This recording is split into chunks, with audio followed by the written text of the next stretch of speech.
Yeah, whatever you do, don't check the not safe for work section. What did you put there? Because I sent more than just a simple thing.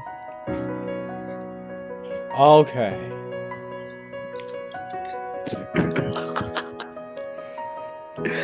Alright. Am I streaming? Am I streaming? Let me check my shit if I'm streaming. Am I streaming? Am I streaming? Am I streaming? Yeah. I think sent a 3D version. I sent a 3D version of Diva. What?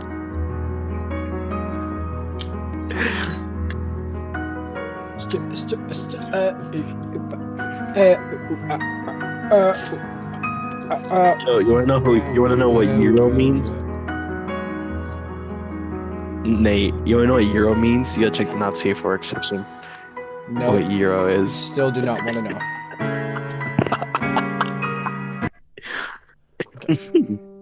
To the back rooms? You should play Goofy Backrooms on Roblox. Please don't get our hopes up. The Munico Roblox collection in the isn't back actively rooms? curated. It's just a heap of whatever books the town gets their hands on. I begin to browse the shelves, Dude, which actually, I think it's appear to called have been Goofy trimmed Runners. full of within the system or catalog. I'll help you. What title are you looking for? Though it was an obvious question, it caught me completely off guard. Well, don't tell me you forgot. Forgotten, yes. I mean, can you at least tell me the name of the author? Alright, I'll see you guys. Where's Daniel? Next time. Where's Daniel? See ya. See ya. It'll take a while for Daniel to arrive because he probably has to like fake sleep or some shit. Oh. Alright, see ya. Which should wait? Oh fuck! Which one should I Hello, choose Nathan. first? Huh? Which one should I choose first? Out of what? For this. For what? For the game.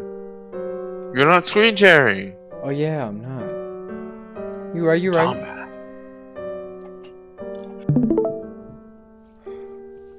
Well, what am I choosing? We're still playing. Aren't you were done?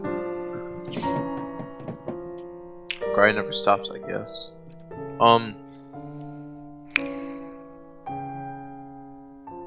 The second one sounds funny. She gonna laugh. Spangler. Fucking useless ass bitch, bro. Why even ask? Wait. What are you guys doing right now? I'm looking for a book apparently. This seems very boring. Where are the titties? Is there actually? I don't know. It's just this sus ass background gives me maybe an idea, bro. There probably Like isn't. there gotta I be doubt some there type of is. shit, bro. I'm sure there is something, but there's probably not like anything crazy. If there's no titties, I'm thoroughly disappointed, and my day's ruined. There probably isn't. I'm trying to play that Dead by Daylight dating sim, to be honest. It looks heat. Sucks that it's $10 and not free. Oh! What is Starbound? This looks like Terraria, but... No, this looks just like Terraria. Cause it's better. This literally is Terraria. This is Terraria 2. This looks... What? What is this? I've never heard of this game. No, this is literally Terraria. Like, the definition of Terraria. This is literally the exact same blocks, exact same aesthetic.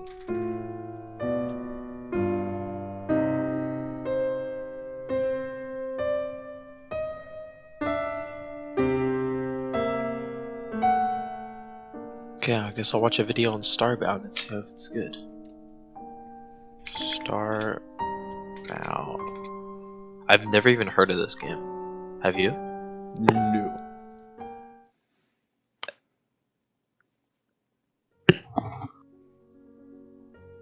What the? This looks crazy.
Okay, I don't really care about the story. I care about the gameplay.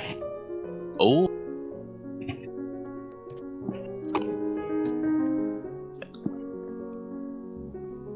This looks sick. I'm not gonna lie, the combat looks insane.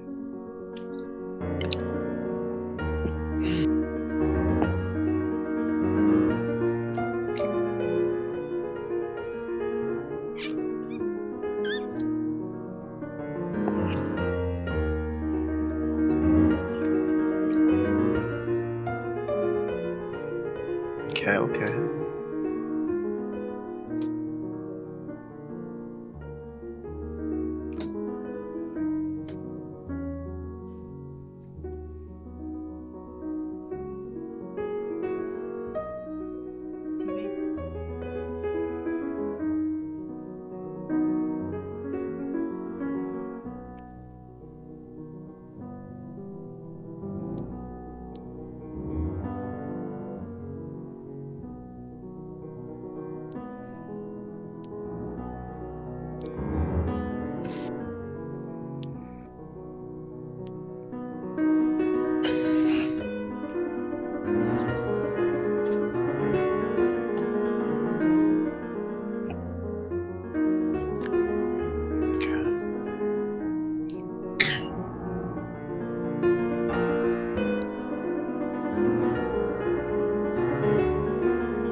Daniel has arrived. Daniel? What? He has arrived in my chat. Daniel? He's in your chat? Yes. He told me to stream because he's invested in the fucking game. He's in your chat. The best game ever.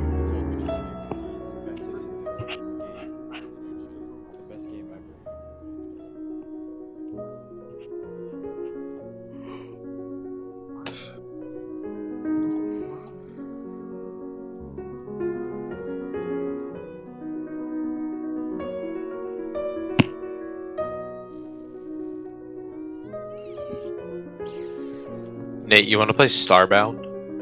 No idea what that game is. It's like, it's kind of like Terraria. It's not even really like Terraria, but it looks kind of like Terraria. But instead, I guess combat is more like realistic. So where you can't just like fly up in the air and avoid an attack.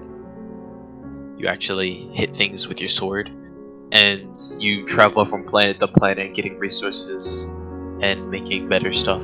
Wow, this looks like fucking To Terraria. kill bigger bosses. It does kind of look like Terraria.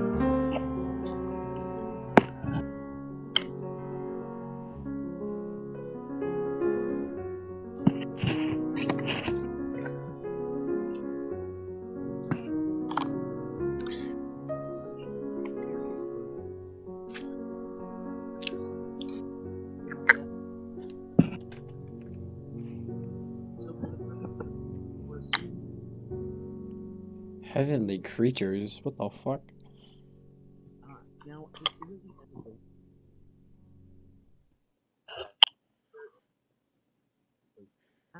Finally, I'm done talking to that man, bro. Huh? No, I was talking to that old guy. So boring. Where are the girls?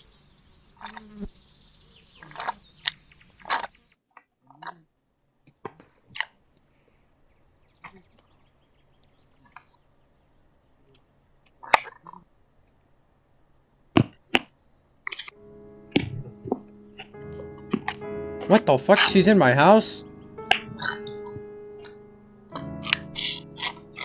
How did she get in my house?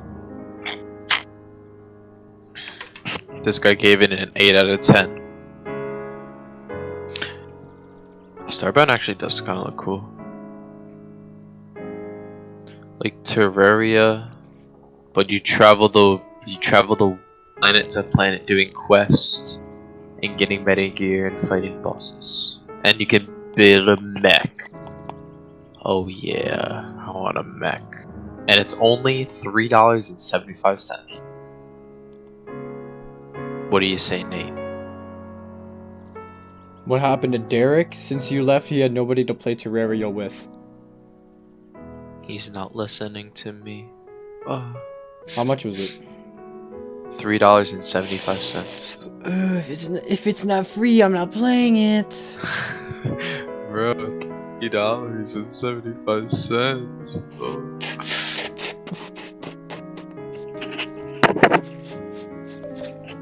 Do you have time this coming Thursday? Do we lie or do we be honest? Be honest. Daniel, what do you say? Do we lie or be honest?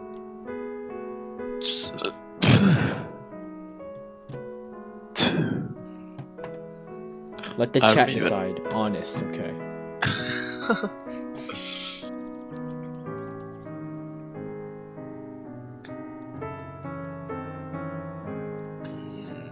What should I do? I'm bored.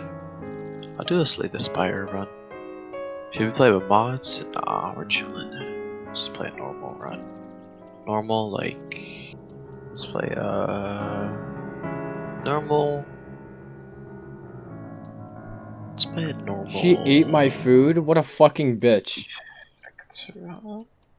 No, let's play... Actually, play the daily. What's the daily on Ironclad? Start with one rare relic. You may pass when choosing the next room. Question mark rooms now contain at least... There's basically nothing you missed that was important at all. Ooh, unceasing top is quite an interesting first relic. I do say so. Yo, May. So, can't report. It's so big you can't see the other side. It's crazy. That is crazy. You know what else is so big you can't see the other side?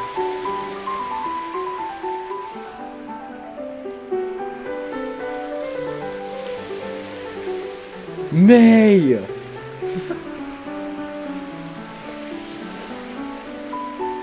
God. Thunder, home, malice. It's like a pump.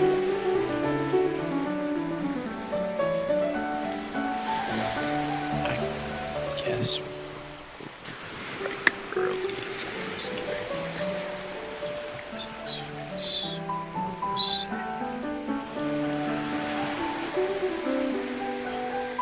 We're going swimming in October? Oh god.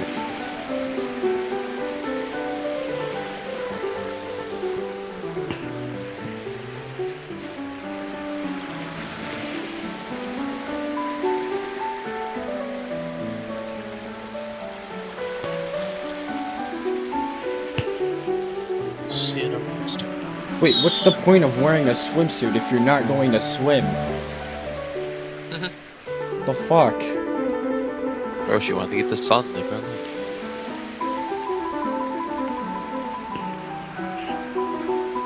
Afraid of water? I'm not sure. Somewhere shallow is fine, like a swimming pool. Well then stay near the fucking sand, bro. What's the problem? Continuing her athletics. Ah, yes. What a great fucking view of her swimming. I could totally see it. Which one do I prefer? Rika. Because at least she isn't a fucking dumbass. Yeah, bro. It's crazy. Rika's wonderful, isn't she? Absolutely! She's alright or such a grace? Ooh.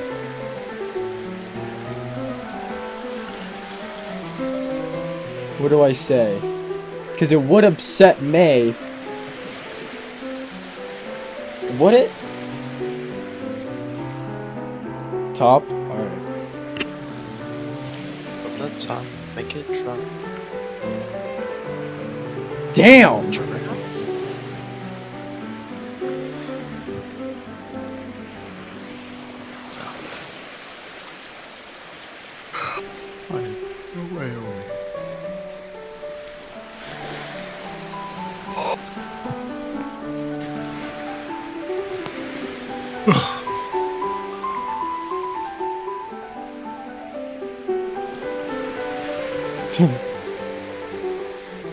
Sophisticated sense of humor. May giggled.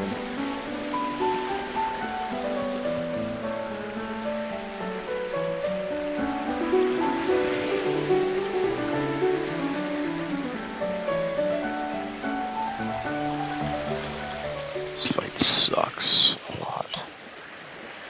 Let's story something.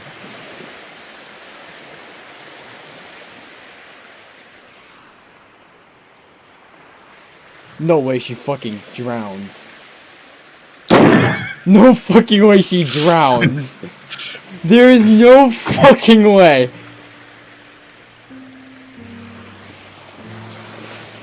What the fuck? Did she drown?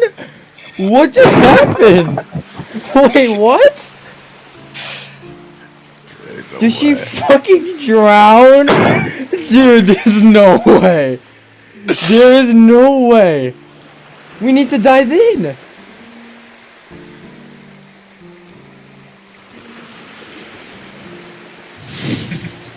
She's fucking drowning. Oh, okay, she's back. Right? Right? Okay. Jesus Christ, bro. I thought she fucking drowned, bro. May killed her, could you imagine? The black granite rock hidden just beneath the surface. Rock? I'm too soft to, 'cause I can't feel everything.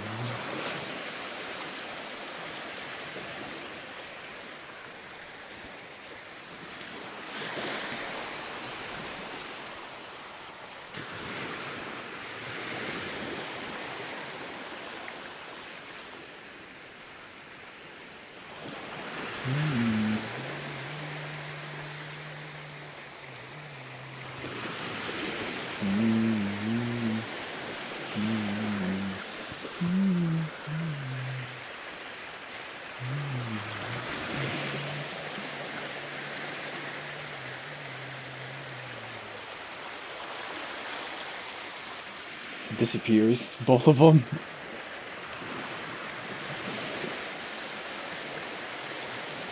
Wow, I'm such a lame ass. Why didn't I go into the water?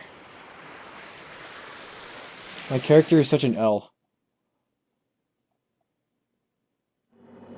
And now I'm at a fast food restaurant. Fish cakes.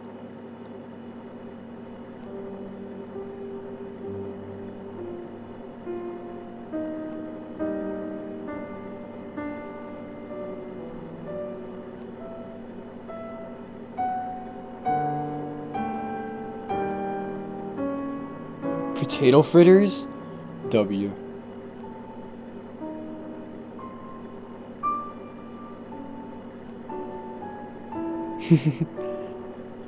Is there still a fishing community down here? A very small one. The lake itself is mostly useless for fish. Especially— oh damn, I cannot do that. TikTok robot voice.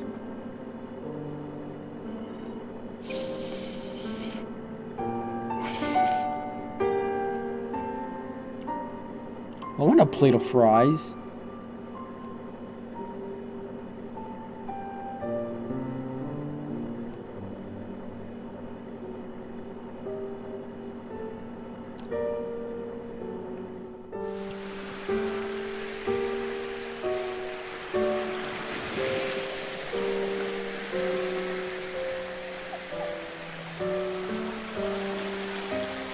Hell no, I guess we not paying.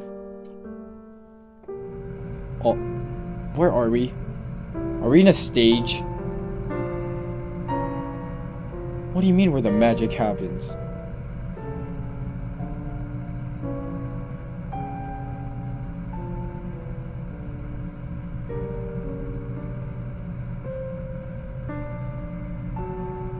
What? The high-tech...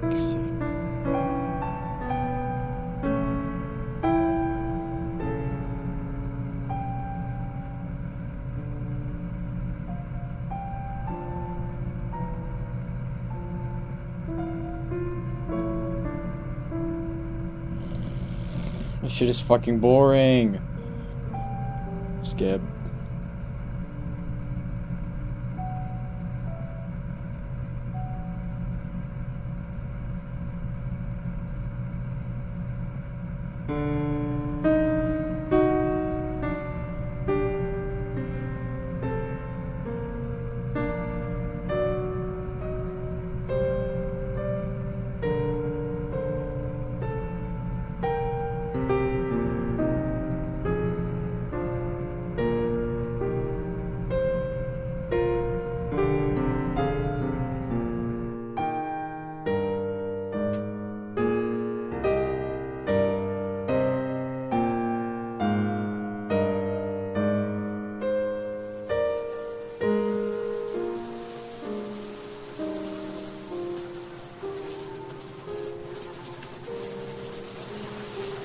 Bro, why does she look so calm and then she looks so fucking worried all the time?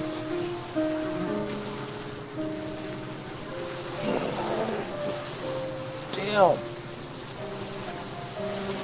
My back.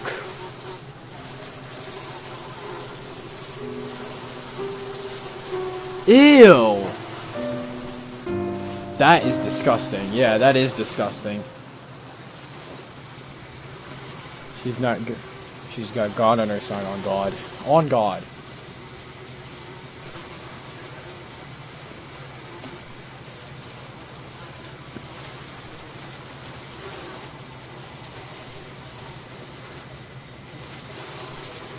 Oh, fuck. I didn't mean to pause.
God, May, you're so boring.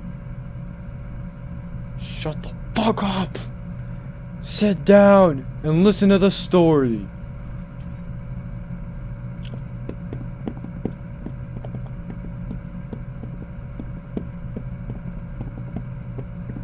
Nate, why was she crying? What'd you do?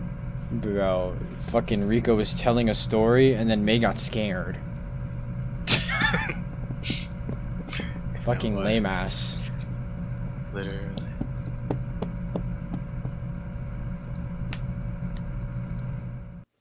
Talk dirty to me. Did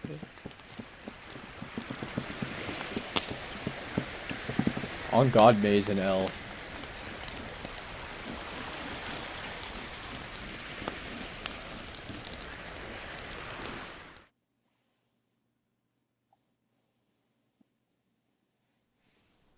Okay, new area.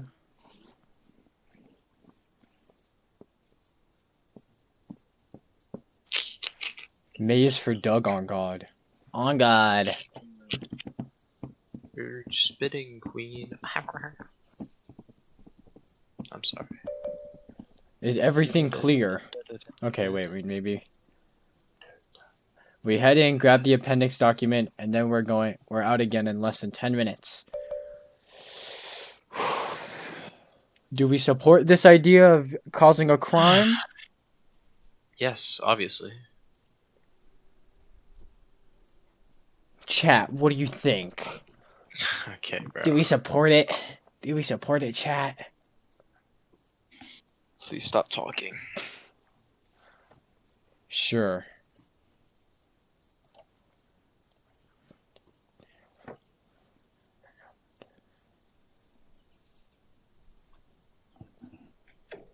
Two damage. Ouch.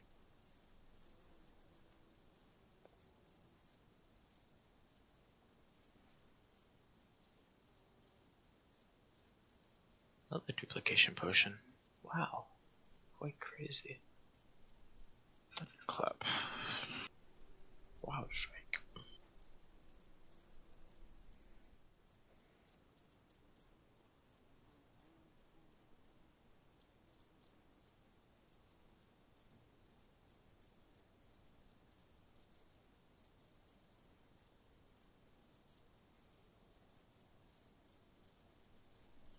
I don't really like any of the cards we're getting.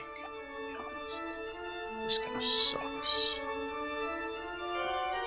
What the fuck is this place? So you have to never power.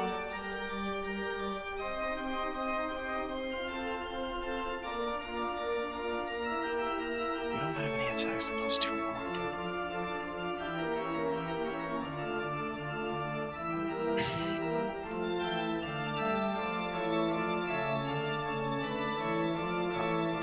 Smash.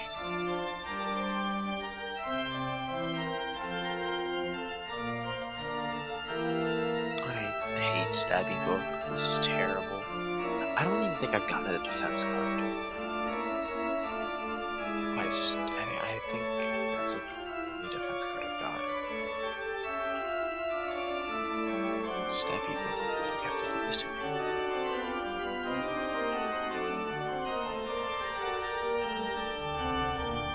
It's a difference.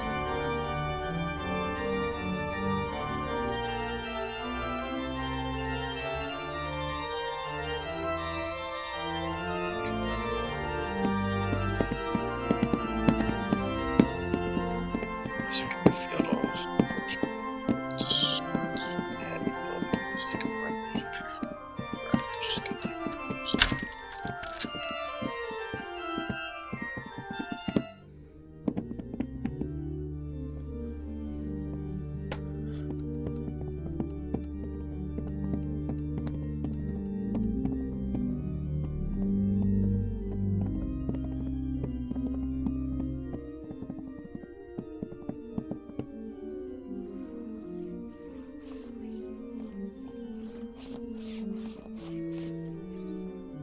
What the fuck? Are we in the catacombs?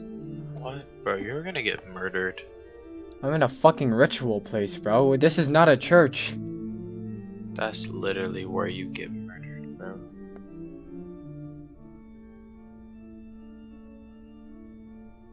You are trying to get murdered right now.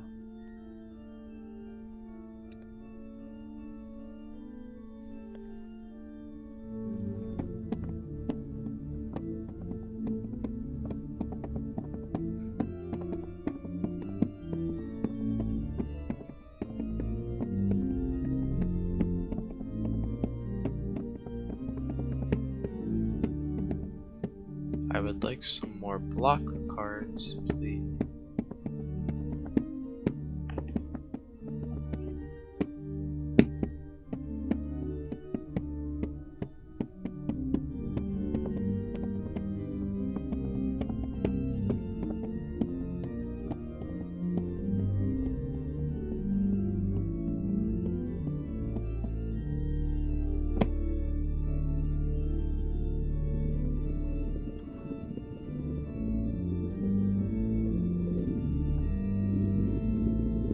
No, bro. Is the dog back? The dog? Why would the dog be in the place? No way, the dog. It's gotta be the dog. kill the duplication potion, but it's fine.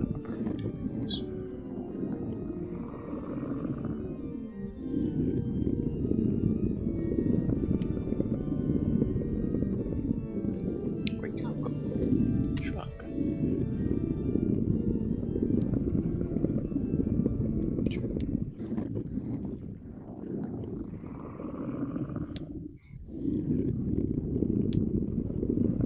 Oh no, we're gonna die.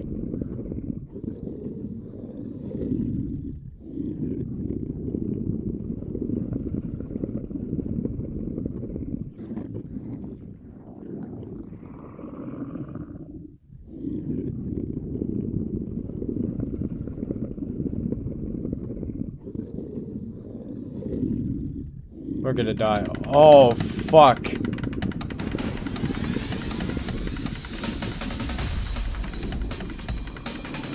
Bro, he's pulling up with the glicky. No, we're gonna cut.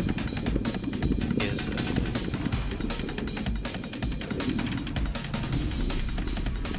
that the stairs of heaven? Are you dead, Nate?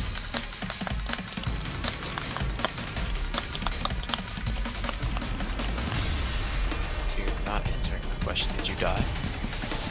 Nope. That's Nate. We're somehow escaping. Apparently something is chasing us. That's cool. I wonder if you're gonna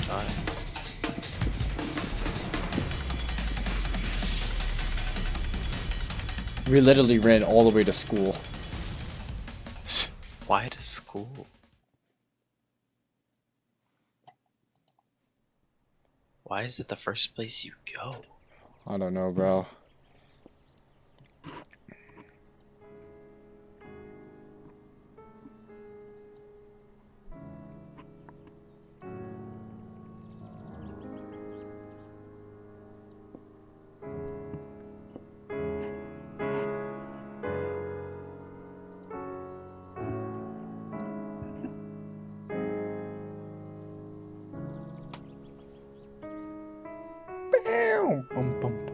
Talk dirty to me.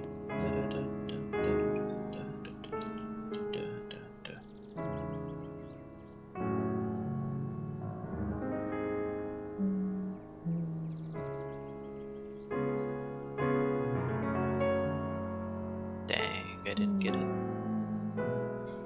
That's her. Cool.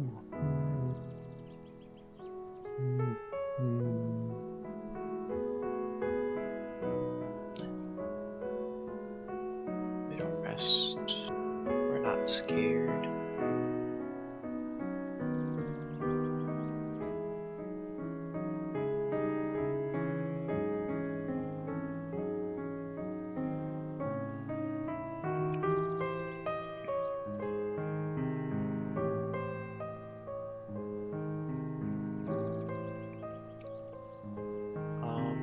Champion is actually quite scary. Not gonna lie, I'm a little bit scared. Especially when I get a turn like this. Where I'm dead. I don't wanna play this game. This game is garbage.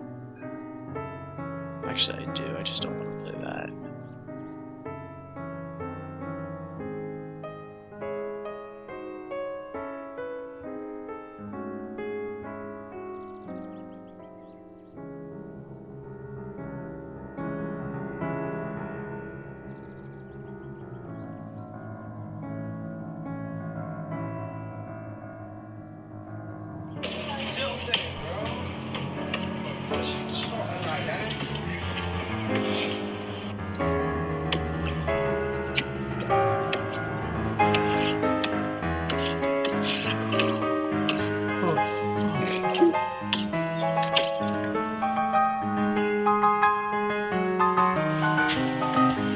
Damn, Gavin's getting locked up. Oh my. Bro, flung that ball.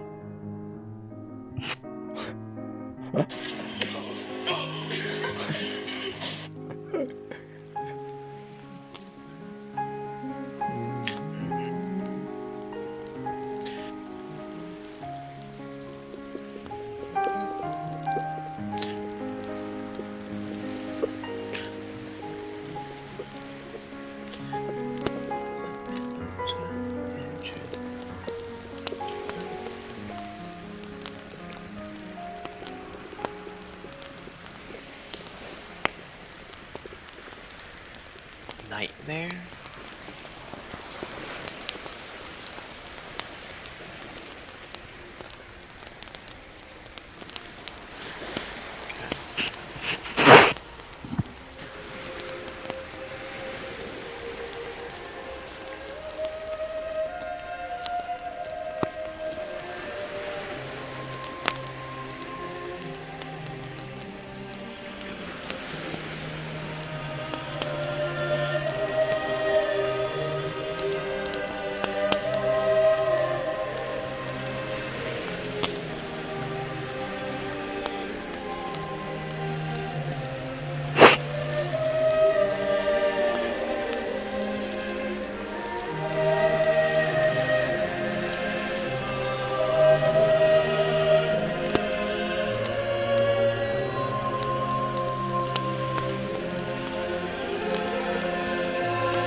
This music got me levitating.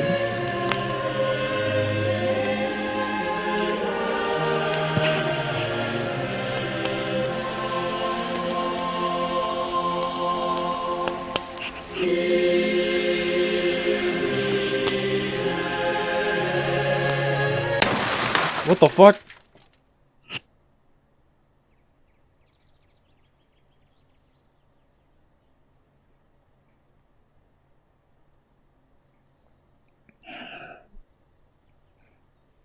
The fuck was that? No way they followed us all the way to the fucking school.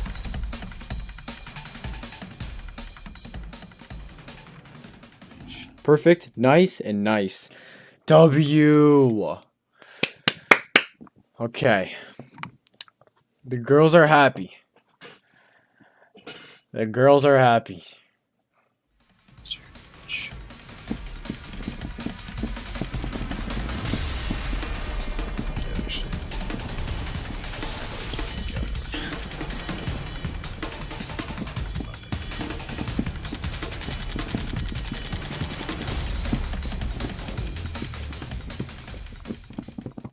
Right, now bring them to your house. That's a W idea.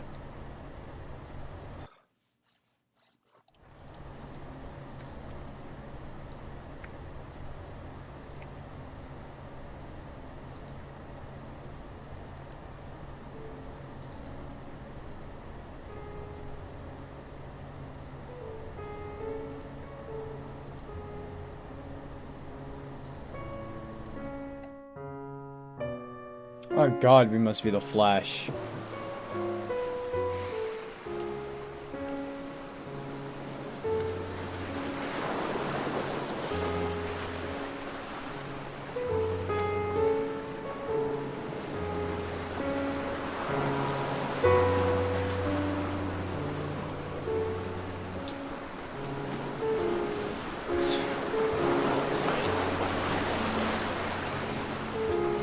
Oh god, the old guy's back.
Yo? Unclothed?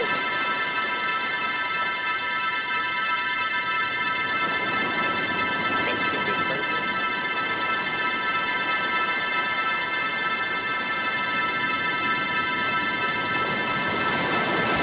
The pastor's daughter, like Rika.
Work again.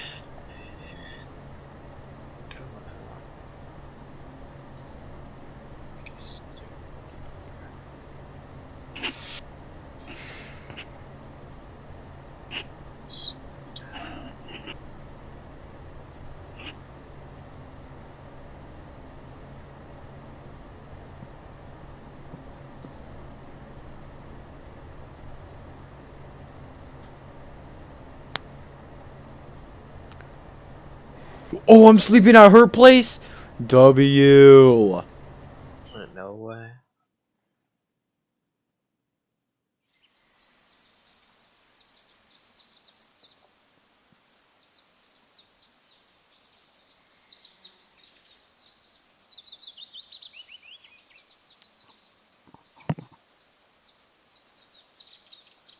No, it's not a teacher. It's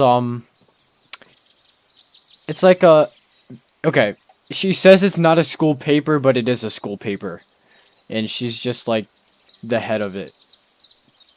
So she's not really my teacher. She's just like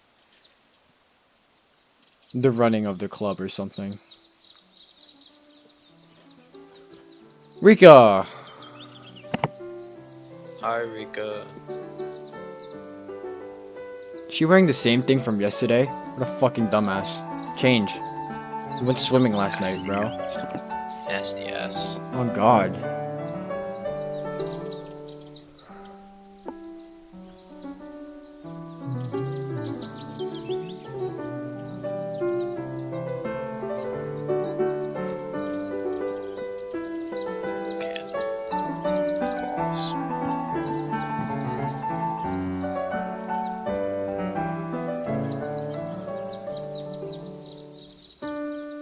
Maybe it is washed.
Daniel's right.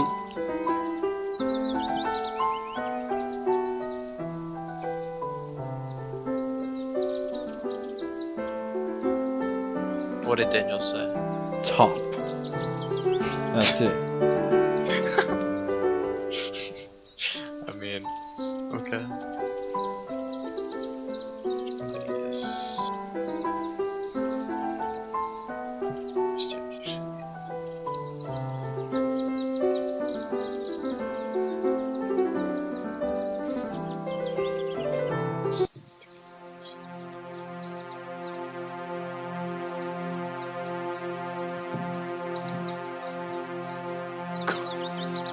Will you join me? Absolutely. Right? Probably. Top. Top. Right, Daniel? You better be right, Daniel. You better not get murdered.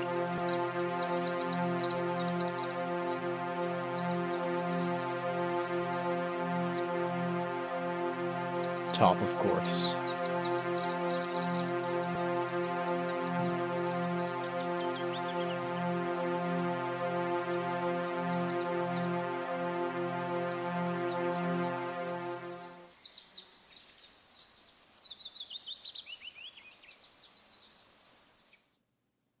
Sucks ass. Terrible draw.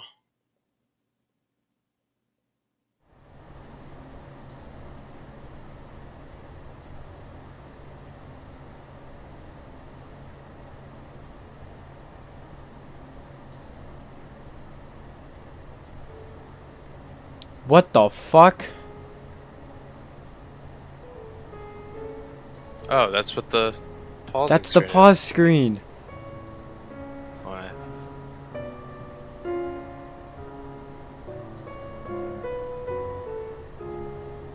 Look. Paused it. It did nothing. I'll save the save screen. Yes, sir! Inception! I'm inclined to go. I mean, it's probably a good thing, right? To just talk to her instead of all the correspondence and blah, blah, blah, blah, blah. Yeah, that's what I said. What the fuck?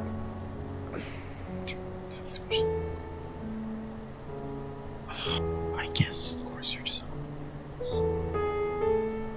but I guess it's not bad.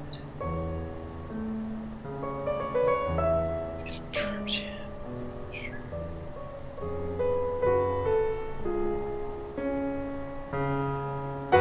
So what's the fucking point of saving this particular? Literally, what is the point? Just What this happened? scene particular. Okay. It could have been any other shot, but it's just a picture of her on the bed.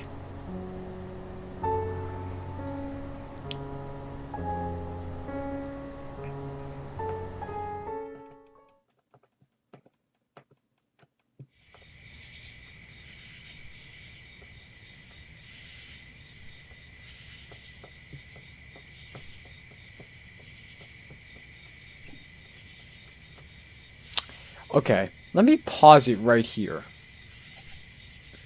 Let's just like Wednesday after choices. What is help? Self-voicing? Oh my god. Pro didn't know it existed. That's real? Wait. Self-voicing enabled. Rika, I'm sure that once we've open-heartedly talked things through, it will not only take away any misgivings you may have about our church, but that it will Oh my also God, this strengthen is our perfect. relationship lastingly. This is exactly how I thought they would sound, bro. This is a perfect. She smiled. She smiled.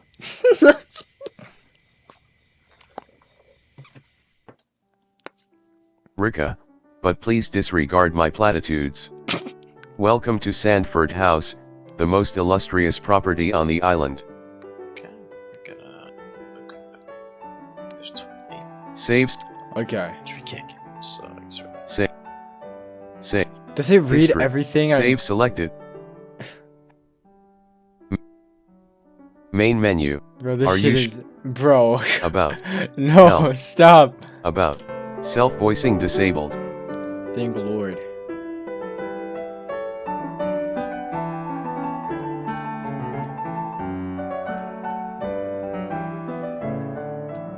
Take a screenshot? Why would I need to take a screenshot? Yeah, Daniel, why would he need to take a screenshot? What you gonna do with that screenshot?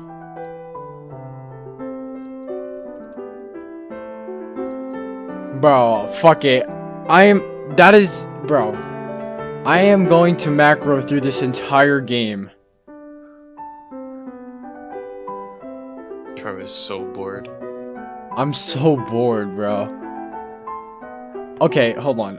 Let me, like, get out of this game right quick. And First just, of this like, game's ass. look on Steam what I downloaded. Because I have no idea what I'm playing right now. You don't know the name of it? It's a dating sim. Well, obviously. See, I don't even see the face. Like, that's not even, like, in the game. I don't want to play this game. I'm NGL. I'm gonna lay down, Nate. I'll see Okay, ya. buddy. See ya. Bye bye.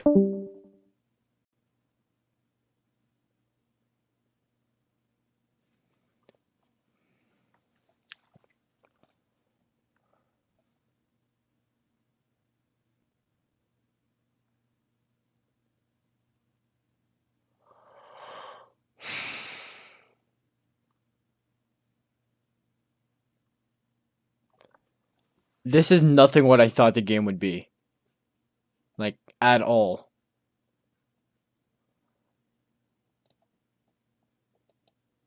I have 2 hours on this game. What if I just go to dating sim? Oh my god. We gotta look for the first free-to-play one. Oh, got it. Here it is. Okay, maybe not the first free-to-play game. We've been too shy for too long, and I can't be without you, baby.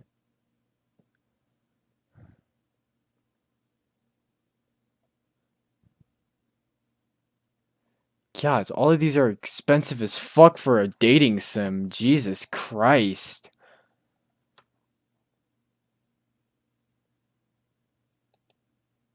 Early access is paid? No fucking way.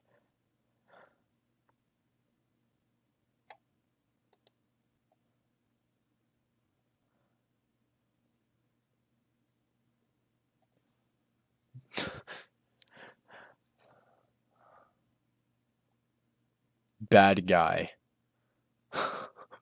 This game is $25. My Little Sister? Okay, yeah, I know. Artistic girl? Okay, I'm curious.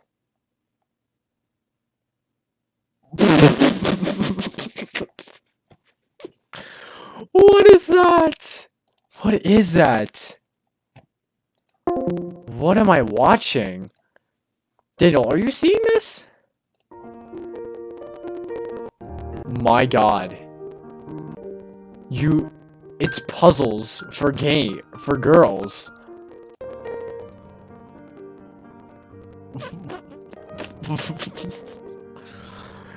Where are the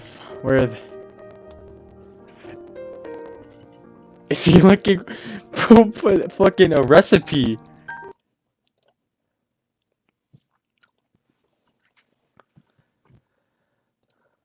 You know I say for you. Oh, wow.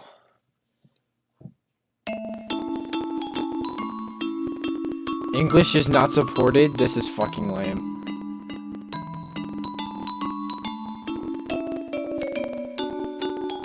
What the fuck? What are these games?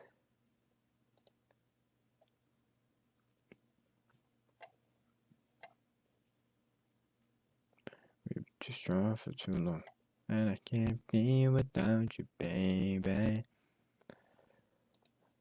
Alright, maybe we should play Doki Doki Literature Club. Let's play it. Every day, cause I imagine a future where I can. This came out 2017 after my birthday. This came out after my birthday. Came out 2017 after my birthday. This came out after my birthday. Came out 2017. Oh my god. Oh my god.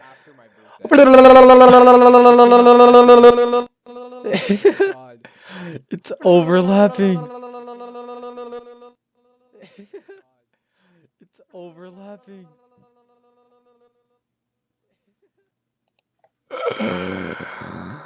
Alright. Daniel, are you ready for this game? Daniel. Daniel. Do you know what this game is about? I don't think you do. Do you know what it's about? Doki Doki Literature Club. Do you know what it's about? Every day, I imagine a future where I could be with you. Alright, we're gonna play it. Do you know what happens at the end of the game?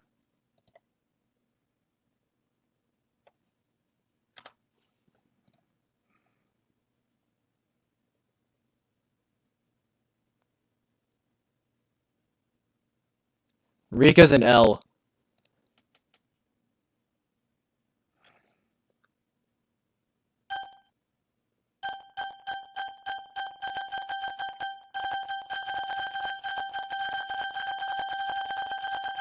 I'm joking, Rika is not an L.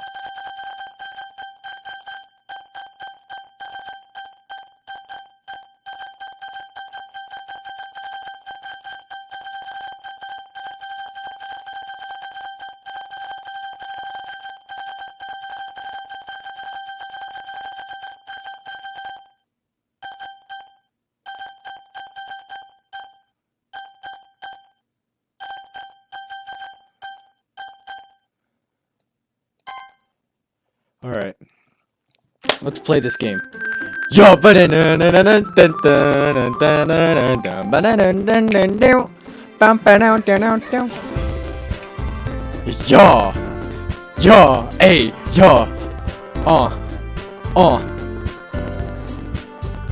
Daniel's favorite song of all time, cause it's so fucking good to play this song every single day.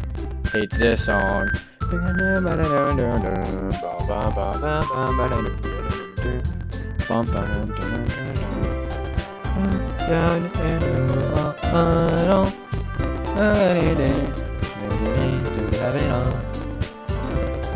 this world of infinite choices, what will it take to find a special day? What will it take? Alright, Daniel, are you ready to embark the greatest game of all time?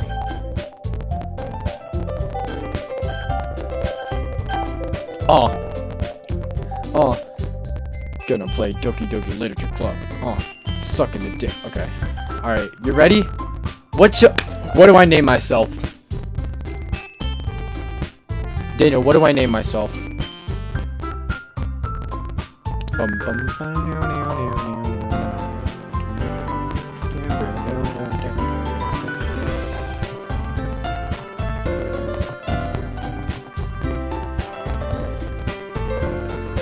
No, we can't name ourselves Derek. Derek knows this game. Okay, let's just go with Nate. Let's go with Nate. Right? Or no, I'm gonna put Lamau Spartan. Bow, bow, bow, bow, bow, bow.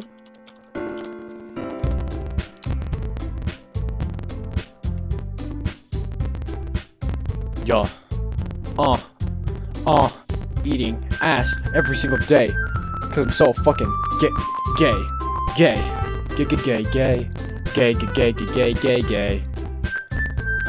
What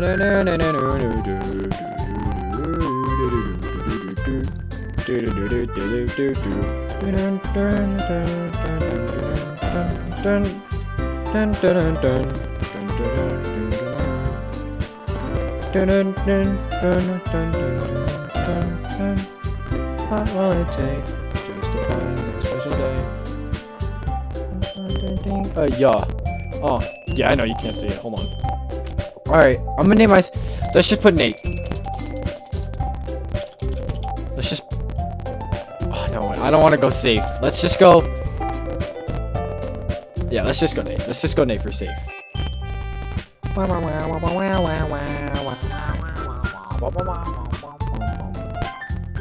Alright. Are you ready, Daniel?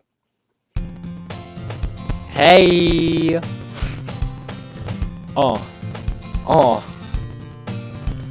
I see an annoying girl running toward me from the distance, waving her arms in the air like she's totally oblivious to any attention she might draw herself to.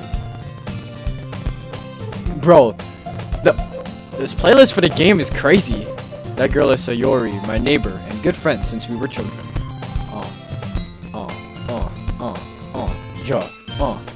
Okay, you know, the kind of friend you never see yourself making today. But it kind of works out because you've known each other for so long.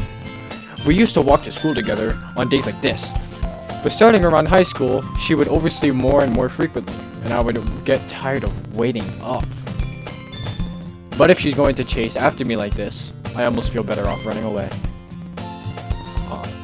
However, I just sigh and idle in front of the crosswalk and let Sayori catch up to me. Yo, ooh! I overslept again, but I caught you this time. I wonder if there's any, like,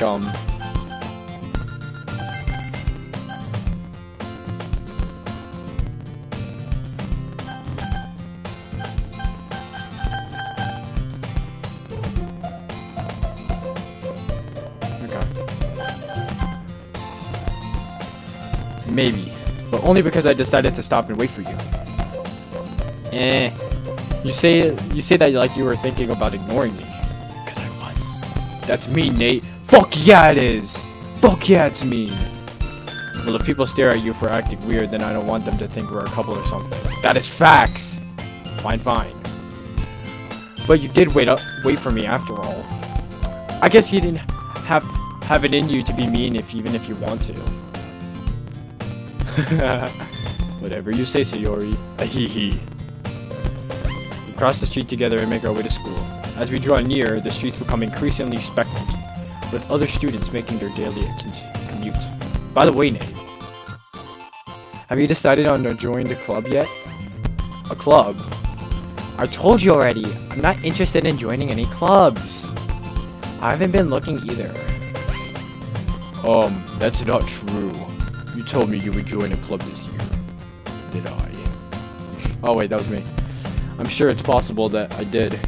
In one of many of our conversations where I dismissively go along with whatever she's going on about.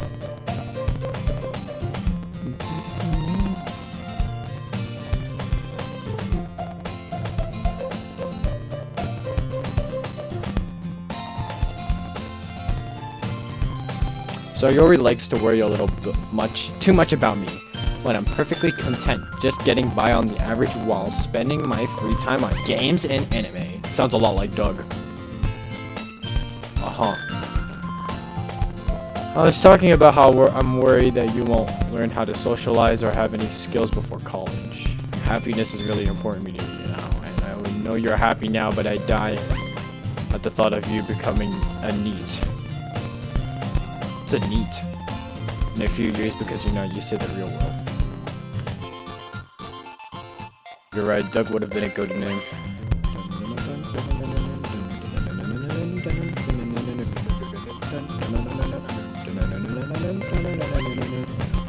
Don't make me keep worrying about you. Alright. I'll look at a few clubs if it makes you happy. No promises though. Will you at least promise me you'll try a little? Yeah, I guess I'll promise you that. Yay! Why'd I let myself get lectured by such a carefree girl. More than that, I'm surprised I even let myself relent to her.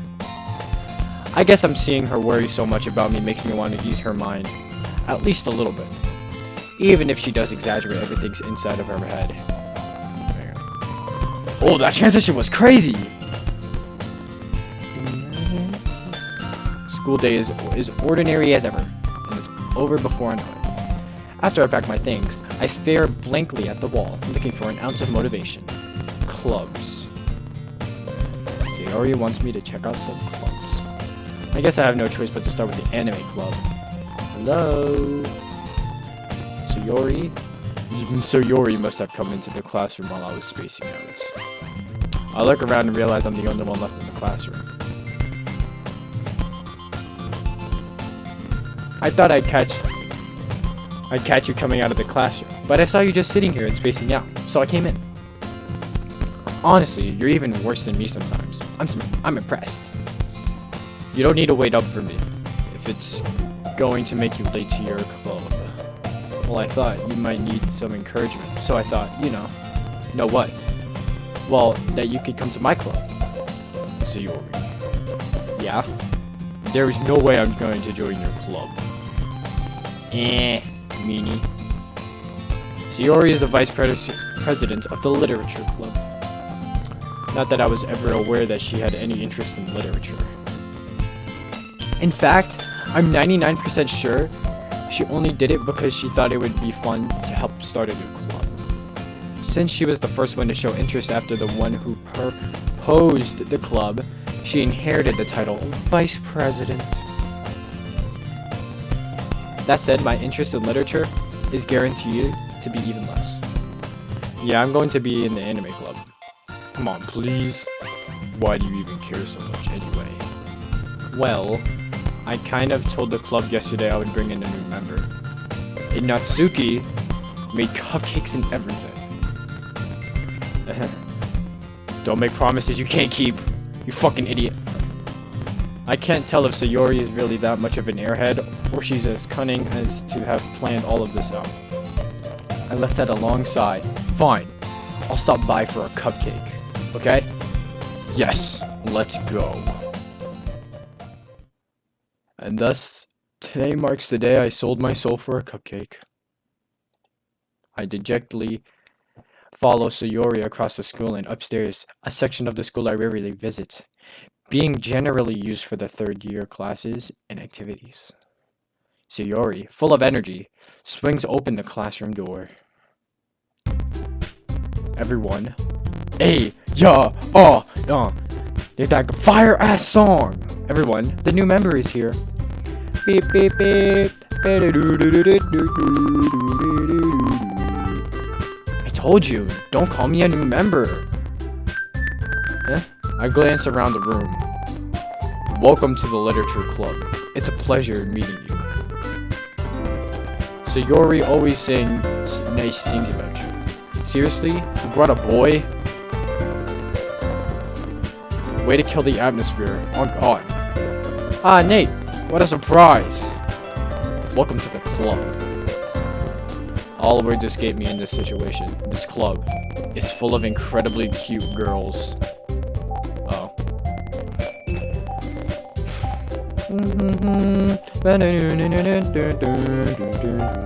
If you want to say something, say it. Sorry. Natsuki. The girl with the sour attitude, whose name is apparently Natsuki, is one I didn't recognize. Her small figure makes me think she's probably a first year. She is also the one who made cupcakes, according to Sayori. You can just ignore her when she gets moody. Sayori says that quietly into my ear, then she turns back towards the other girls. Anyway, this is Natsuki, always full of energy. And this is Yuri, the smartest in the club. Don't say things like that. Okay, so we have the close friend on the left, we have the moody one in the middle, and we have the shy one on the right. Got you. Yuri, who appears comparably more mature and timid, seems to have a hard time keeping up with people like Sayori and Natsuki. Oh well, it's nice to meet both of you. And it sounds like you already know Monica, right? That's right. Oh yeah, Monica. It's great to see you again, Nate. Monica smiles sweetly. We do know each other. Well, we rarely talked, but we were in the same class last year. Monica was probably the most popular girl in class. Smart, beautiful, athletic. Basically completely out of my league. So having her smile at me feels a little genuine. Genuinely feels a little... I don't know. You too, Monica. Come sit down, Nate. We made room for you at the table, so you can sit next to me or Monica. I'll get the cupcakes. Hey, I made them. I'll get them. Sorry, got a little too excited. Then how about I make some tea as well?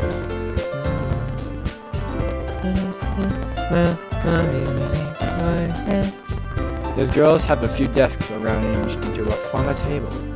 As Sayori mentioned, it's been widened so that there's one space next to Monica and one space next to Sayori. Natsuki and Yuri walk all over to the corner of the room, where Natsuki grabs a wrapped tray and Yuri opens the closet. Still feeling awkward, I sit next to Sayori. Natsuki proudly marches back to the table, tray in hand.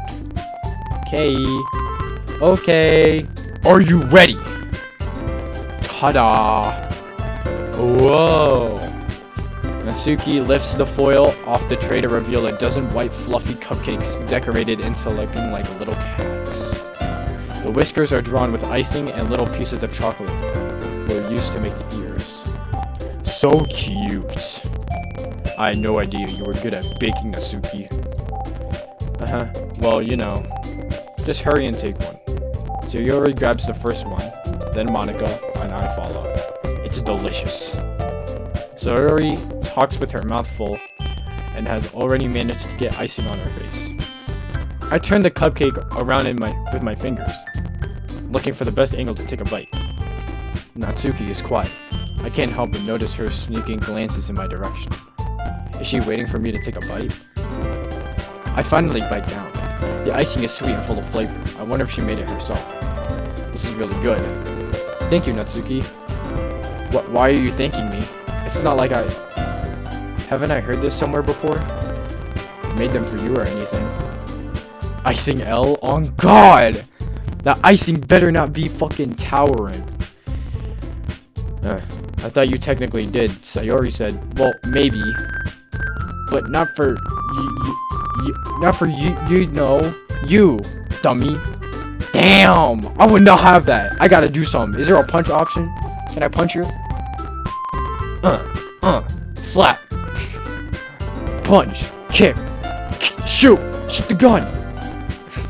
Alright. I give up on Natsuki's weird logic and dismiss the conversation. Yuri returns to the table carrying a tea set. She carefully places a teacup in front of each of us before setting down the teapot next to the cupcake tray. You keep a whole tea set in this classroom? Don't worry, the teachers gave us permission. After all, doesn't a hot cup of tea help you enjoy a good book? I guess. Don't let yourself get intimidated. Yuri's just trying to impress you. That's not... Insulted, Yuri looks away. I meant that, you know. I believe you. Well, tea and reading might not be a pastime for me, but at least I enjoy tea. I'm glad. Yuri faintly smiles to herself in relief. Monica raises an eyebrow, then smiles at me. There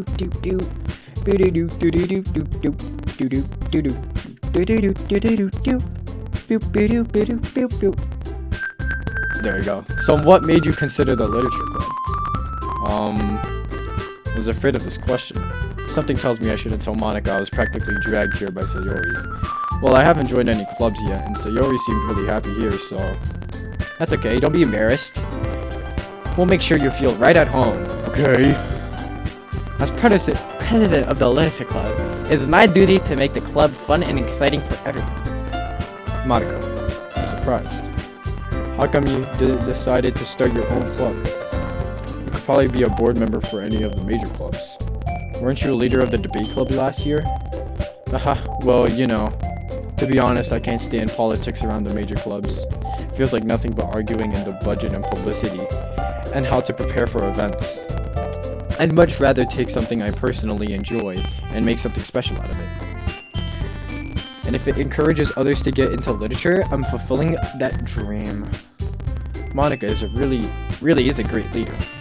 Yuri also nods in agreement. Then I'm surprised there aren't any more people in this club yet. It must be hard to start a new club. You can put it that way.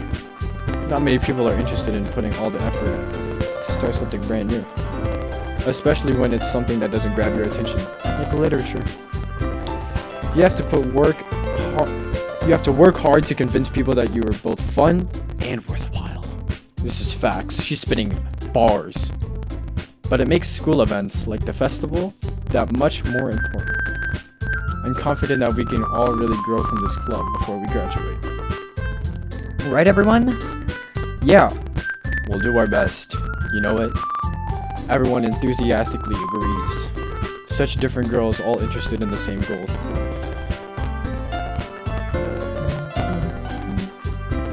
Monica must have really worked hard just to find these three. Maybe that's why they're also delighted by the new idea of a member joining. Though I still don't really know if I can keep up with their level of enthusiasm about literature. So Nate, what kinds of things do you like to read? Well, considering how little I've read these past few years, I don't really have a good way of answering that. Manga? I muttered quietly to myself, half joking. The piano does go crazy, Daniel. Yo.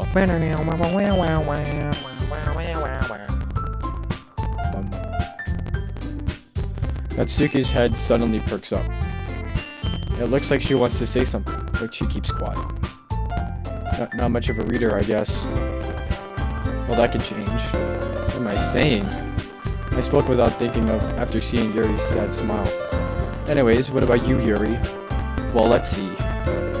Yuri traces the rim of her teacup with her finger. My favorites are usually novels that build deep and complex fantasy worlds. So like Harry Potter type shit?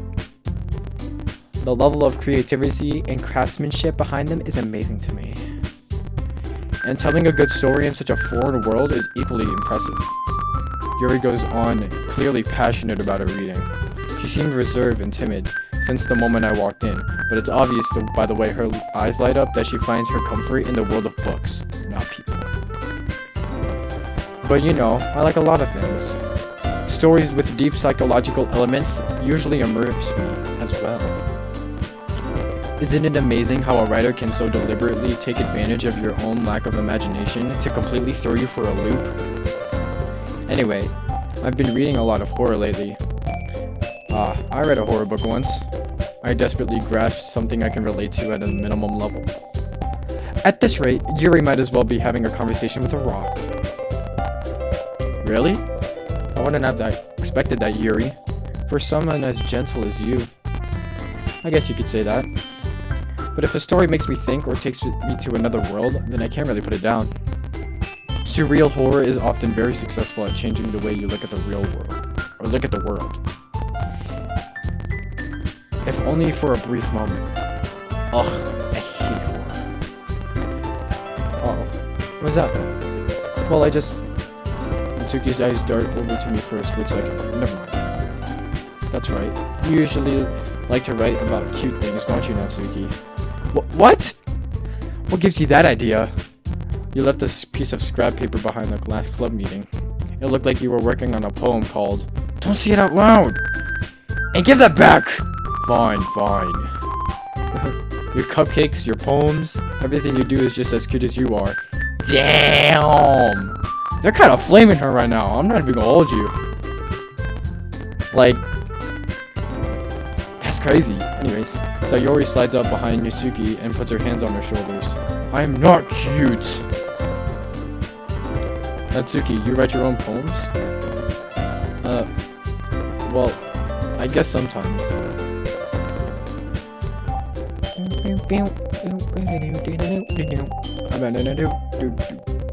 Why do you care?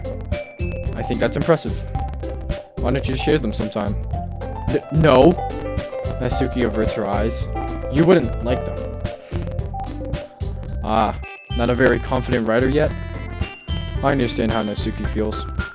Sharing that level of writing takes more than just confidence. The truest form of writing is writing to oneself. You must be willing to open up to your readers, exposing your vulnerabilities, and showing even the deepest reaches of your heart. Do you have writing experience too, Yuri? Maybe if you share some of your work, you can set an example to help Natsuki feel comfortable enough to share hers. Silence. I guess it's the same for Yuri. Aww, I wanted to read everyone's poems. We all sit in silence for a moment. Okay. Okay.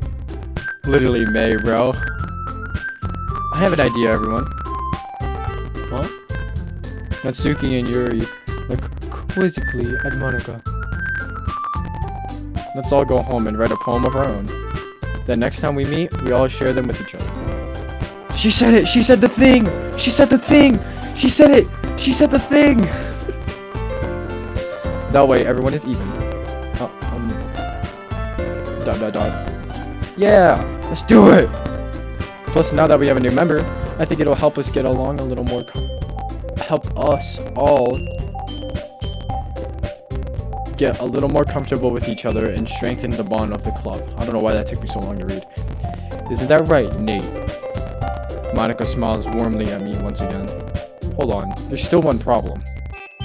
Eh? What's that? Now that we're back to the original topic of me joining the club, I bluntly come forth with what's been on my mind the entire time. I never said that I would join this club. Sayori may have convinced me to stop by, but I never made a decision. I still have other clubs in mind to look at, and I lose my train of thought.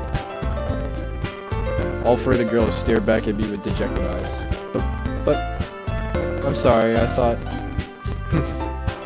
Nate... You all... I'm defenseless against these these girls. How am I supposed to make a clear-handed decision when it's like this? That's if writing poems is the price I need to pay in order to spend every day with these beautiful girls. Right. Okay, I've decided then. I'll join the literature club. Yes, I'm so happy. Sayori wraps her arms around me and jumping up and down. Hey. You really did scare me for a moment. If you really just came for the cupcakes, I would be super pissed. I would be too. Like, I didn't even think about that. Could you imagine the audacity you would have to have for someone? Like, the audacity someone would have to have to just go to a club, eat their cupcakes, and then leave? That shit would be crazy. But that makes it official. Welcome to the literature club.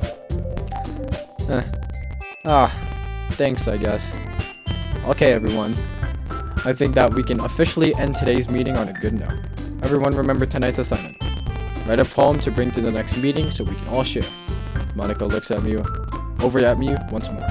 Nate, I look forward to seeing how you express yourself. Yeah.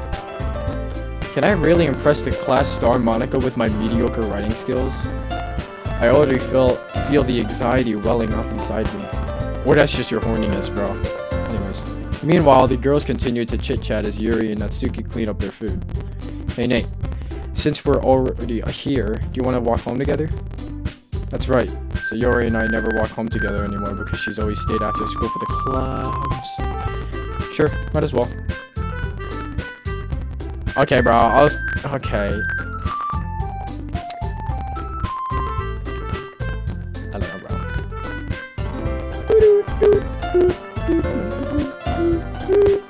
With that, the two of us depart the club room and make our way home. The whole way my mind wanders back and forth between the four girls. Sayori, Natsuki, Yuri, and of course, Monica. Will I really be spending every day after school in a literature club? Perhaps I'll get the chance to grow closer to one of these girls.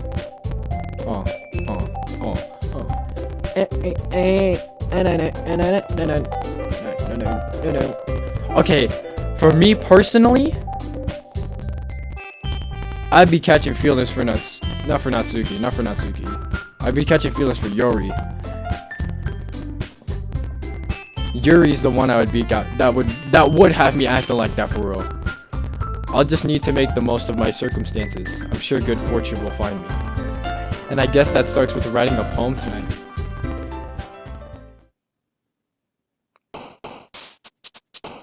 Oh. Yeah. Oh.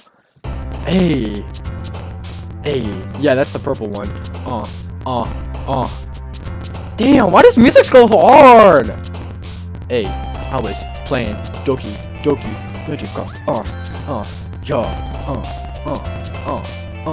Yeah. What?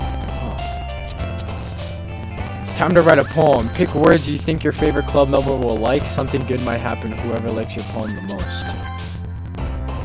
Oh, what the fuck? Okay.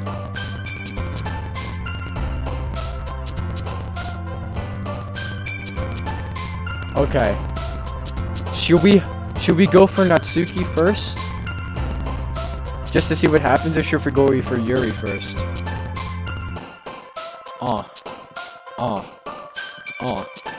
What?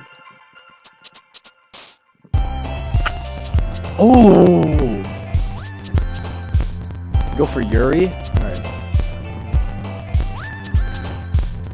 So, what are words that she would like? Imagination?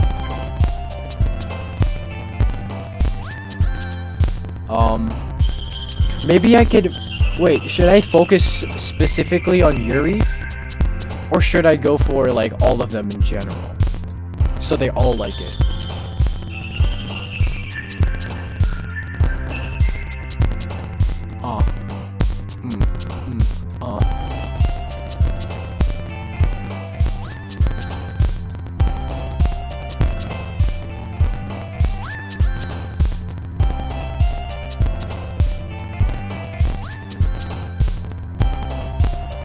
What do you think, Daniel? Should we do all? Okay. Let's just do puppy. Okay. Natsuki is the cute shit. Got you.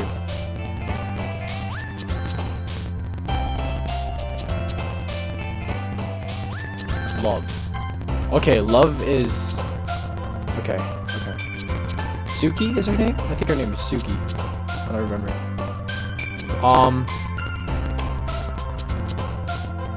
Destiny.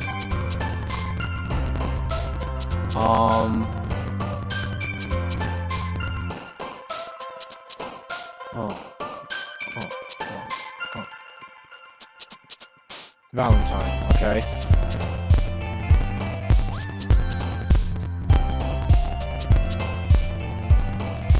Oh yeah. You pick the names. You pick the words. It's a good idea. All right, pick the name for this. Pick this one.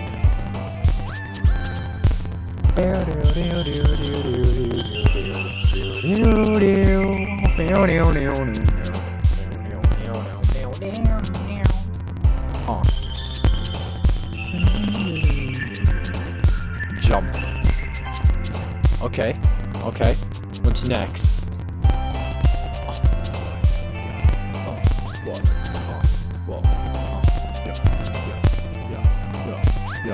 Yeah.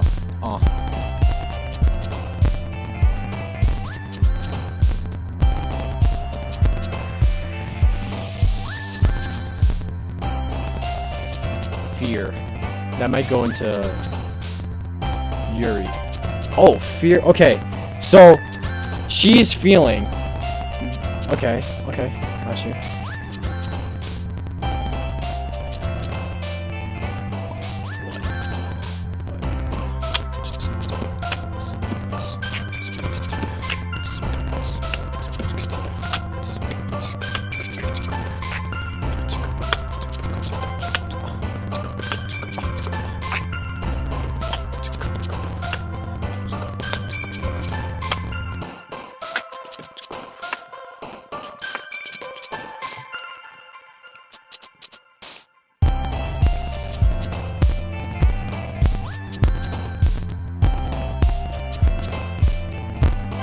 Damn. You're like picking the fucking... You're like picking our longtime friend here.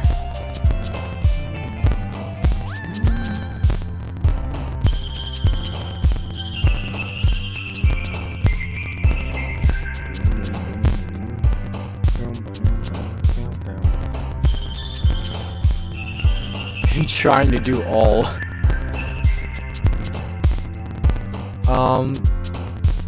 Alright, I'll pick this one. Let's go for climax. Okay.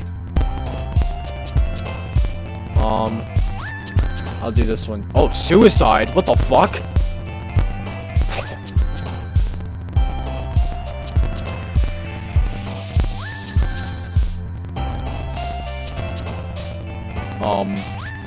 Okay, that kind of threw.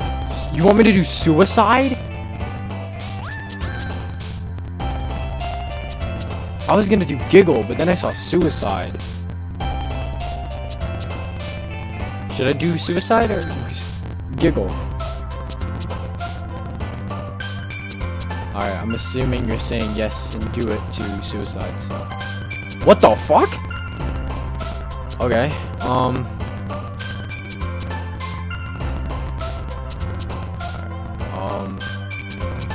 Candy, we gotta do something cute, so yeah, there. We need to do more cute stuff. So, chocolate? Yeah. Doki Doki! Okay, I don't know what this will do, but let's do it. Okay. Let's do,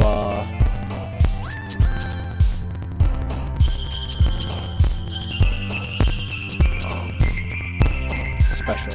Okay. Massacre. Kawaii is definitely Natsuki. You would do... Okay, you guys to choose two. Unrequited or misfortune?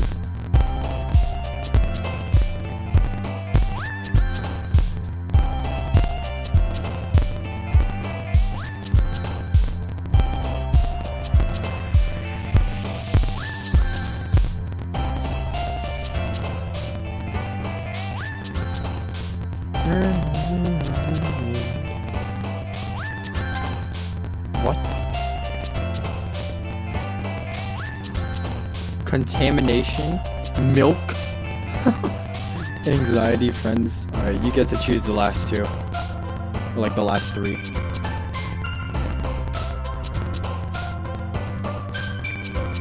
Milk? Okay.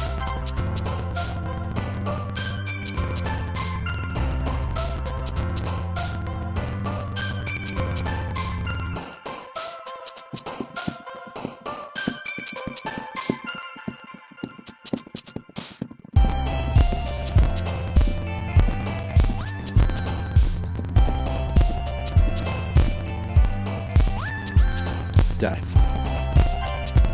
Jesus Christ. Heaven Sent is a nice one. Eternity is also a nice one. I don't know.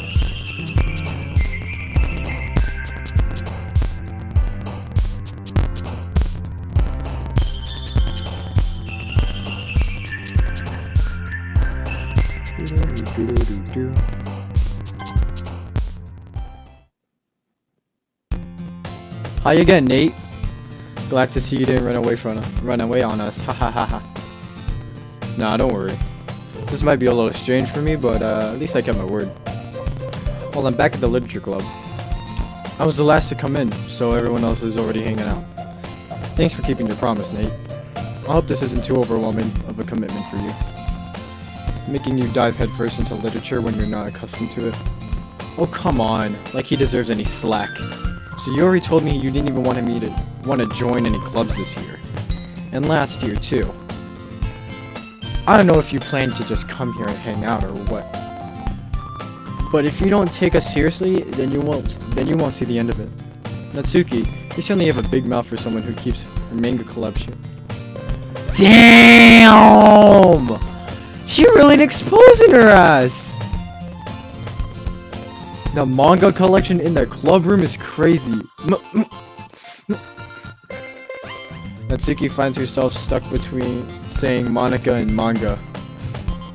Manga is literature! Swiftly defeated, Natsuki plops back into her seat. Don't worry, guys. Nate always gives it his best as long as he's having fun. He helps me with busy work without me even asking. Like cooking, cleaning my room. How dependable. Sayori, that's because your room is so... I don't know why I said mom. Why did I say mom? That's because your room is so messy it's distracting. You almost set your house on fire once. Is that so? You two are really good friends, aren't you? I might be even a little jealous. Ooh! Jealous is crazy. You and Nate can become good friends too. Sayori. As usual, Sayori seems a little oblivious to the weird situation she just put me into. Oh, Yuri even brought you something today, you know? Wait, Sayori. Me? Not really. Don't be shy. It's really nothing. What is it? Never mind. Sayori made it sound like a big deal when it's really not. What did I do? I'm sorry, Yuri. I wasn't thinking. I guess that means it's up to me to rescue the situation. Hey, don't worry about it. First of all, I wasn't expecting anything in the first place, so any nice gesture from you is a pleasant surprise. It'll make me happy no matter what. Is that so? Yeah, I won't make a big deal out of it if you don't want it to be. Alright. Well, here. Yuri reaches up into her bag and pulls out a book. I didn't want you to feel left out, so I picked a book that I thought you might enjoy. It's a short read, so you should keep your attention, even if you don't usually read. And we could, you know, discuss it if you wanted to. Yuri, bro! Yuri's the W! This is... How is this girl accidentally being so cute? On God! She even picked out a book she thinks I'll like, despite me not reading much. Bro, I need a Yuri in my life, on God. Yuri, thank you. I'll definitely read this. I enthusiastically take the book. Phew. Well, you can read it at your own pace. I look forward to hearing what you think. Now that everyone's settled in, I expected Monica to kick off some scheduled activities for the club. But that doesn't seem to be the case, so Yuri and Monica are having a cheery conversation in the corner. Yuri's face is already buried in a book. I can't help but notice her intense expression like she was waiting for this chance. Meanwhile, Natsuki is rummaging around in the closet.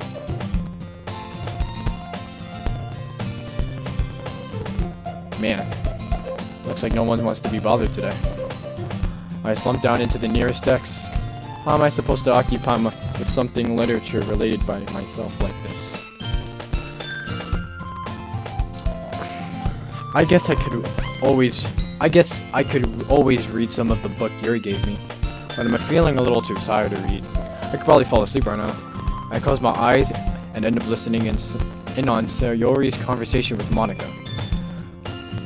We're probably gonna seem really lame compared to all the other clubs though.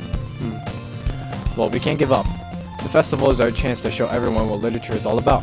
The problem is that the idea of literature club sounds too dense and intellectual. But it's not like that at all, you know? We just need a way of showing that to everyone. Something that speaks to their creative minds. That doesn't solve the problem though. What do you mean? Even if we come up with the most fun thing ever, nobody will come in the first place if it's a literature event. So it's more important to figure out how to get people to show up in the first place, you know? And after they come, we can do the thing to speak to the creative minds. What's this? So Yori's taking this really seriously. It's rare to hear her deliberating like this. Huh, that's a good point. In that case, do you think food will do the trick? What kind? Well, I guess we could... Cupcakes! Huh, good thinking. Natsuki would love to do that. Ah, you're right. Natsuki makes the best cupcakes. Now it works out perfectly. That wasn't why you suggested it? Cupcakes speak to my creative tummy. Cupcakes it is then. I'm hungry. Anyways, need to work out the details of the event itself. I find myself smiling. In the end, Sayori is still her usual self. But therein lies the unexpected reason I admire her. Unlike me, who has trouble finding any motivation at all, Sayori can put her mind to things and make them come to life. I suppose that's why I end up letting her get on my case about things. I can't help but wonder what it would be like to see the world through her eyes. Ugh!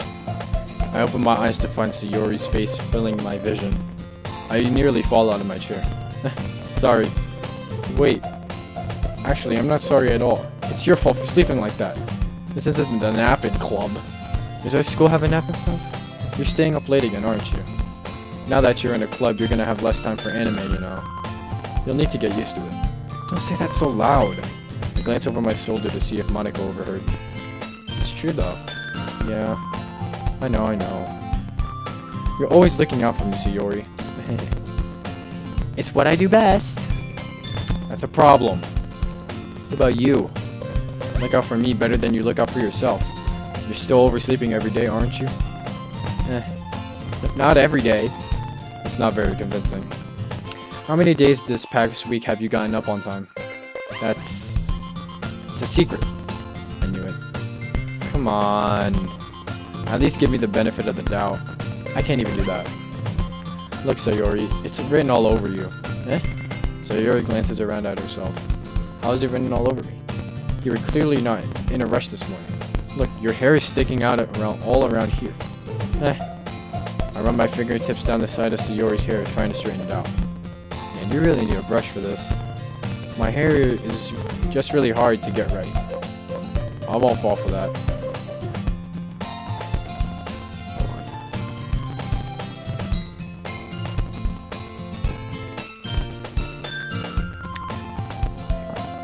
There's more than just your hair. Look, your bow isn't straight either. And there's toothpaste stain on your collar right here. Try to wipe it off with the stain on my finger. But nobody will ever notice that. Of course they would. Nobody's gonna tell you about it because they don't want you to they don't want to embarrass you. Fortunately, I don't really care about that. Oh wait, did I say I really care or I don't really care? Just whatever. Hey, you meanie. You don't even keep your blazer buttoned up. Seriously, Sayori. Why do you think you don't have a boyfriend yet? Damn! That's super mean. Sorry, but you'll thank me later. I was starting to button her blazer from the bottom. Once you see how much better it looks, you'll change your mind. Oh, what is this shot? This is so funny. What is?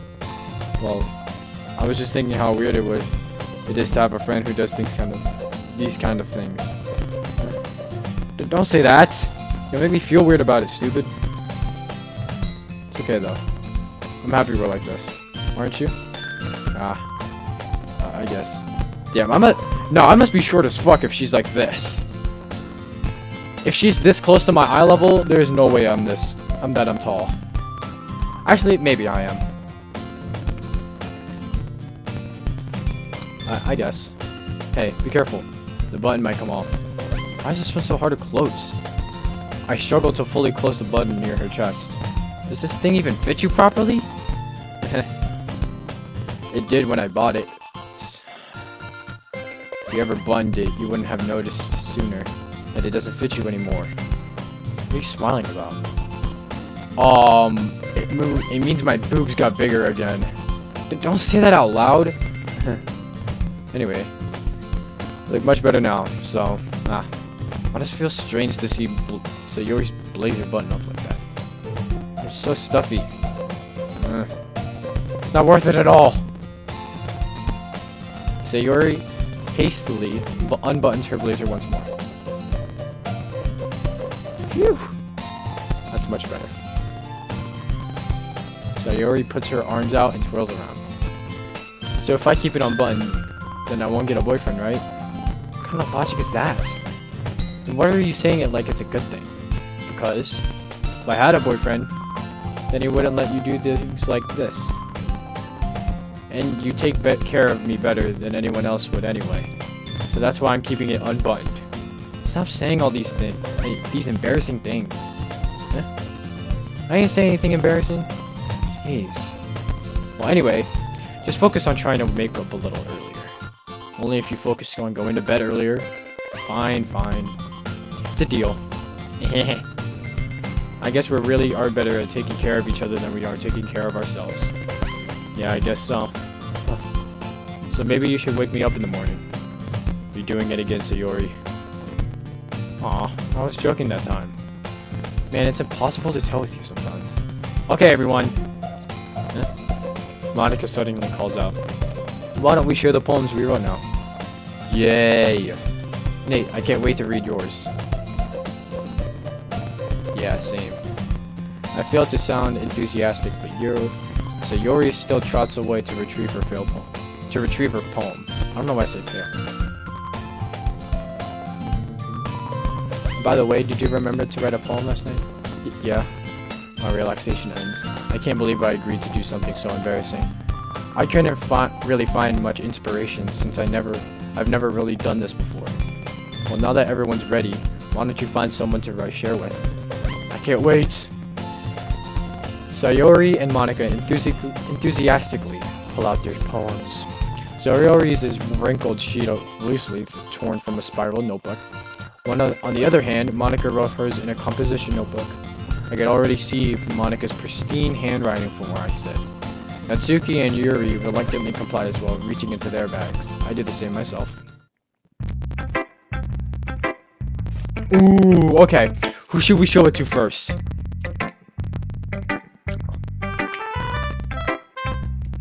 I think our tar go hard.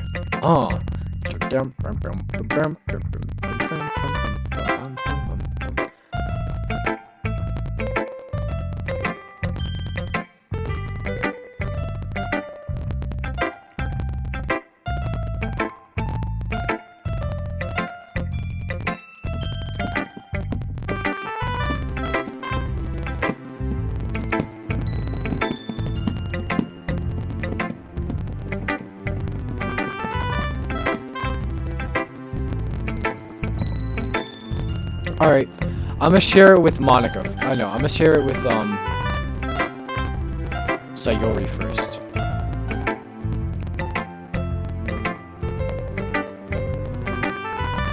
Oh my goodness, this is so good, Nate! I love it! I had no idea you were such a good writer. Sayori, you must be seriously overreacting. I'm not a good writer at all. I honestly have no idea what I'm doing. Well, maybe that's why. Because I have no idea what it's like either. Jeez, I'm sure Yuri's opinion has to be a little more constructive than this. Maybe even Natsuki's. Are you sure you don't like it? Because I wrote it? Well, I'm sure that's a part of it. I think I understand you better than a lot of people, you know? So when I read your poem, it's not just a poem. It's a Nate's poem. And that's what makes it feel extra special. Like I can feel your feelings in it. Sayori hugs the sheet against her chest. You're so weird, Sayori. I'm really happy that you wrote one. It reminds me of how you were really part of a club now. Not to mention the fact I'm standing in front of you in the club room. Well, of course. I'm really into it yet. I'm not really into it yet, but that doesn't mean I'll break my promise. See? It's like I said before, Nate. Deep down, you're not selfish at all, you know? Trying new things like this for other people. That's something that only really good people do. Thanks, Sayori. I'm not sure if Sayori sees the full picture of my motive here. And again, can't deny that she's a part of the reason I joined. Knowing how much this means to her and all. Yeah. And I'm going to make sure you have a lot of fun here, okay? That will be my way of thanking you. Alright, well, I'm gonna hold you to that then. Yay!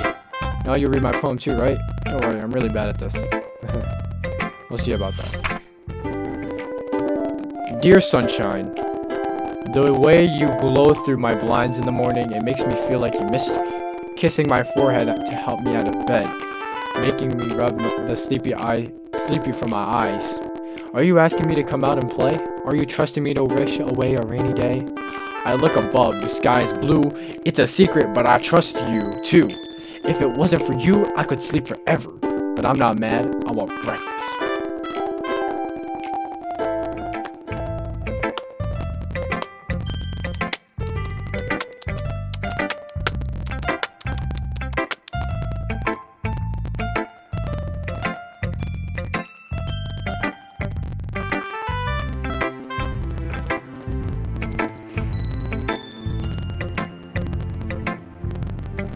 just sounds like you. Real? Yeah. Especially that last line. I made eggs and toast. Even though you were late to school, it's bad to skip breakfast. You're all cranky. Well, I guess there's no point in arguing. Anyways, thanks for showing me. This was so much fun. Monica's the best. Yeah. The next time I won't forget. And I'm gonna write the best poem ever. Well, I guess I'll look forward to it. Alright. Are you still doing some? Because now it's your time to choose. Oh. What?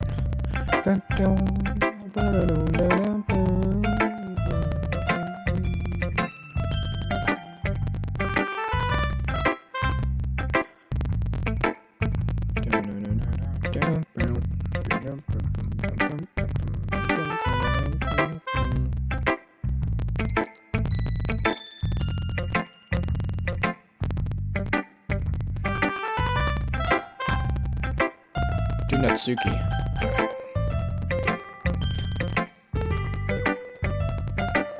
Well, it's about what I expected from someone like you.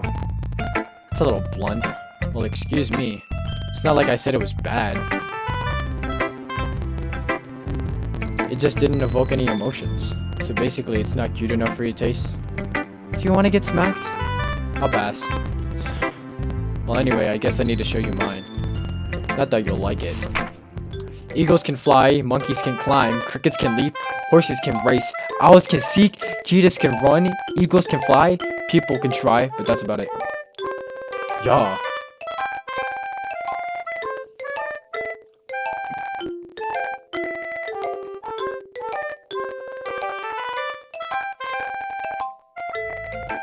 Yeah, I told you you weren't gonna like it. I like it. What? Just be honest. I am. Why are you so convinced that I wouldn't like it? Well, because everyone is in high school thinks that writing has to be all sophisticated and stuff. So people don't take my writing seriously. But isn't the point of poems for people to express themselves? Your writing style wouldn't make your message any less valid. Yes, exactly. I like it when it's easy to read, but it hits you hard. Like in this poem. Seeing everyone around you doing great things can be really disheartening.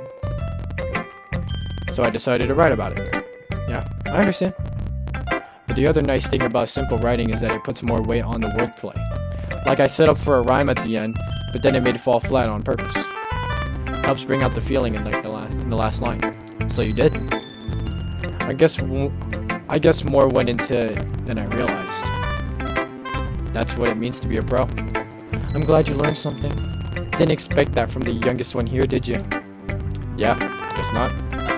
I decided to humor her with the last comment. I don't really care how old everyone is, but if Natsuki is feeling proud, then I won't take that away from her.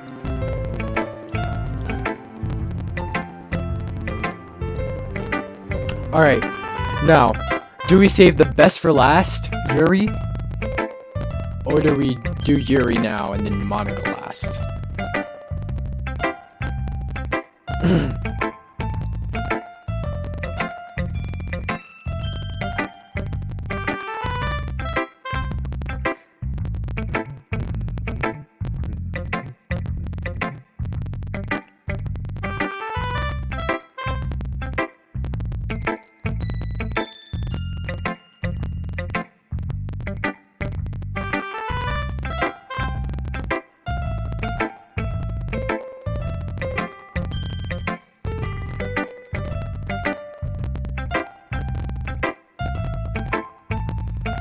Monica? Okay. Hi, Nate. Having a good time so far? Yeah. Good. Glad to hear it. By the way, since you're new and everything, if you ever need any suggestions for the club, like new activities or things we can do better, I'm always listening. Don't be afraid to bring things up, okay? Alright, I'll keep that in mind. Of course, I'll be afraid to bring them up. I'm much better off just going with the flow until I'm more settled in. Anyway, want to share your poem with me? It's kind of embarrassing, but I guess I have to. Don't worry, Nate. We're all a little embarrassed today, you know? But that's sort of a barrier that we all need to learn to get past soon. Yeah, that's true. I and Monica my poem. I like this one. Makes me think of something Sayori would like. That's so. Yeah, you and Sayori are really good friends, right? I wouldn't be surprised if you had sort of things in common. Well, we may be good friends, but Sayori and I are actually really different. Well, that may be the case, but there are also some similarities that you wouldn't expect. The way she talks about you, it sounds like the two of you really care about each other's well-being. Even if you show it in different ways, it ends up being more similar than you'd think. So I think that's the kind of vibe I get when you're reading your poem. You sure you're not reading into this too much? I could be. Oh gosh, I sound like Yuri. But anyway, in any case, so Yuri's writing has kind of a gentle feel to it. I can tell that she likes exploring with emotions like happiness and sadness. Who knew that someone so happy could enjoy sad things too? Yeah, it's totally unexpected. Well, to each their own. And you shouldn't be afraid to experiment a little bit either. I'm sure you'll end up trying different things a lot. It could take a while before I feel comfortable doing this. It's okay. I'd love to see you try new things. That's the best way to find the kind of style that suits you. Everyone else might be a little biased toward their kinds of styles, but I'll always help you find what suits you the most. So don't force yourself to write the way everyone else wants you to write. It's not like you have to worry about impressing them or anything. Anyways, you want to read my poem now? Don't worry, I'm not very good. Sounds pretty confident for someone who claims not to be very good. Well, that's because I have to sound confident. That doesn't mean I'll always feel that way, you know? See. Well, let's read it then. Oh god, it's a scroll. Hole in wall. It couldn't have been me. See the direction the sparkle protrudes? A noisy neighbor? An angry boyfriend? I'll never know. I wasn't home. I peer inside for a clue. No, I can't see. I reel blind like a film left out in the sun. But it's too late. My retinas. Already scorched with a permanent copy of the meaningless image. It's just a little hole. It wasn't too bright. It was too deep. Stretching forever into everything. A hole of infinite choices. I realized that I wasn't looking in. I was looking out. And he on the other side was looking in. Damn, that shit was deep. So what do you think? It's very freeform, if that's what you call it. Sorry, I'm not really the right person to ask for feedback. It's okay. Yeah, that's the kind of style has gotten pretty popular nowadays. That is, a lot of poems have been putting emphasis on the timing between words and lines. When performed out loud, it can be really powerful. Oh god, she was spitting. What was the inspiration behind this one? Well, I'm not sure if I know how to put it. I guess you could say that I have some kind of epiphany recently. It's been influencing my poems a bit. An epiphany? Yeah, something like that. Kind of nervous to talk about deep stuff like that because it's kind of coming on strongly. Maybe if everyone is better friends with each other. Anyways, here's Monica's writing tip of the day. Sometimes when you're writing a poem or a story, your brain gets too fixated on the specific point. If you try so hard to make it perfect, then you'll never make any progress. Just force yourself to get something done on the paper and tidy it up later. Another way to think about it is this. If you keep your pen in the same spot for too long, you'll just get a big dark puddle of ink. So just move your hand and go with the flow. That's my advice for today. Thanks for listening. And last but not least, Yuri. Yuri stares at the poem. A minute passes more than enough time for her to finish reading. Oh, sorry. I forgot to start speaking. It's fine. Don't force yourself. I'm not. I just need to put my thoughts into words. Hold on. Okay. This is your first time writing a poem, right? Yeah. Why do you ask? I'm just making sure. I guess that it might be after reading through it. So it's that bad? No! Did I just raise my voice? I'm sorry. Yuri buries her face in her hands. I couldn't help but notice it's been several minutes and we haven't really gotten anywhere. It might take Yuri a while to get used to new people. It's fine. I really didn't notice. What were you saying? Right. It's just that there are specific writing habits that are usually typical of new writers. And having been through that myself, I kind of learned to pick up on them. I think the most noticeable thing that I recognize as writers is that they try to make their style very deliberate. In other words, they tend to pick up writing styles separate from the topic of matter, and then they form-fit the two together. The end result is that both of the styles and the expressiveness are weakened. Once Yuri finds her train of thought, it's as if her demeanor totally changes. Her stammery is completely gone, and she sounds like an expert. Of course, that's not something you can be blamed for. There are many different skills and techniques that go into writing even a simple poem. Not just finding them and building them, but getting them to work together is probably the most challenging part. It might take you some time, but it all comes with practice and learning by example and trying new things. I also hope that everyone else in the club gives you valuable feedback. Natsuki can be a little bit biased, though. Biased? Oh. Well, never mind.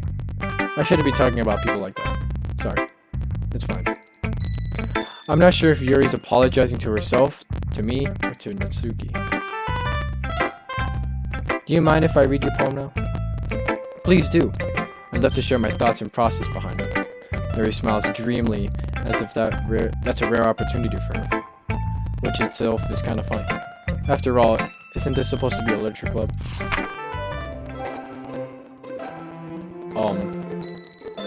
Damn, fucking, okay. Ghost Under the Light. The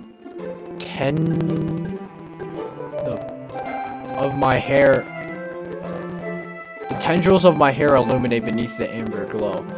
Bathing. It must be this one. The last remaining streetlight to have withstood the test of time. The last get replaced by the sickening blue and green hue of the future. I bathe. Callous, calm, breathing air of the present, but living in the past. The light flickers. I flicker back. Spin. I'm sorry, I have such terrible handwriting. What? I wasn't thinking that at all. But it took you a long time to read. Ah, well, I just don't really read script very often. I actually think your handwriting is pretty. That's a relief. I also like the poem. Even though it's short, it's really descriptive. It wasn't too short. I usually write longer poems. Not at all. I'm really glad you liked it. I'll be honest. Since it's the first time sharing, I wanted to write something a little more mild. Something easy to digest, I suppose. It's a ghost, Yuri. Uh-huh. Actually, the story isn't about a ghost at all, Nate. Really? I must have totally missed the point. Well, I suppose you did only glance over it after all. But remember, the poets often express their thoughts and feelings and experiences in their work. They usually do more than tell a simple story or paint a picture. In this case, perhaps the subject of the poem is only being symbolically compared to a ghost, lingering in our last remaining place of comfort and able to go to the past, and soon to be left with nothing. It's a lot more solemn putting it that way. I hadn't even thought of that. It's impressive. It's nothing really. It makes me happy to think that. Just remember that it won't be long before you pick on these things too. Yeah, maybe you're right. Guess I'll have to keep trying. Counting on you. Phew. Guess that's everyone. I glance around the room. That was a little more stressful than I anticipated. It's as if everyone is judging me for my mediocre writing abilities. Even if they're just being nice, there's no way my poems can stand up to theirs. This is a literature club after all. I sigh. I guess that's what I end up getting myself into. Across the room, Sayori and Monica are happily chatting. My eyes land on Yuri and Natsuki. They're gingerly exchange sheets of paper, sharing their respective poems. As they read in tandem, I watch each of their expressions change. Natsuki's eyebrows frown in frustration. Meanwhile, Yuri smiles sadly. What's with this language? Huh? Did you say something? Oh, it's nothing. Natsuki dismissively returns to the poem to the desk with one hand. I guess you could say it's fancy. Thanks. Yours is cute. Cute? Did you completely miss the symbolism or something? It's clearly about the feeling of giving up. How can that be cute? I know that. It's just I just meant the language, I guess. I was trying to say something nice. You mean you have to try that hard to come up with something nice to say? Thanks, but it didn't really come out nice at all. Well, I do have a couple suggestions. If I was looking for suggestions, I would have asked someone who actually liked it, which people did, by the way. So Yori liked it, and Nate did too. So based on that, I'll gladly give you some suggestions of my own. First of all, excuse me. I appreciate the offer, but I've spent a long time establishing my writing style. I don't expect it to change it anytime soon, unless of course I come across something in particularly inspiring, which I haven't yet. And Nate liked my poem too, you know. He even told me he was impressed by it. Natsuki suddenly stands up. Oh, I didn't realize you were so invested in trying to impress our new member, Yuri. That's not what I... You're just... Yuri stands up as well. Maybe you're just jealous that Nate appreciates my advice more than he appreciated yours. Huh? And how do you know he didn't appreciate my advice more? Are you that full of yourself? No. If I was full of myself, I would have deliberately gone out of my way to make everything I do overly cutesy. Is everyone okay? Well, you know what? I wasn't the one whose boobs magically grew a size bigger as Nate started showing up. Natsuki. Natsuki, that's a little... This doesn't involve you. I don't like you guys fighting, you guys. Suddenly, both girls turned towards me as if they noticed I was standing there. Nate, she's just trying to make me look bad. That's not true. She started it. If she could get over herself and learn to appreciate that simple writing is more effective, then this wouldn't have happened in the first place. What's the point of making your poems all convoluted for no reason? I think I skipped something, but the meaning should jump out at the reader, not force them to have to figure it out. Help me explain that to her, Nate. But wait, there's a reason why we have so many deep and expressive words in our language. It's the only way to convey complex feelings the meaning the most effectively. Avoiding them is not only completely unnecessary, limiting yourself is also a waste. You understand that, right, Nate? Well? How did I get dragged into this in the first place? It's not like I know anything about writing. But whomever I agree with, they'll probably think more highly of me. Oh my god. Alright, Daniel, what do I choose?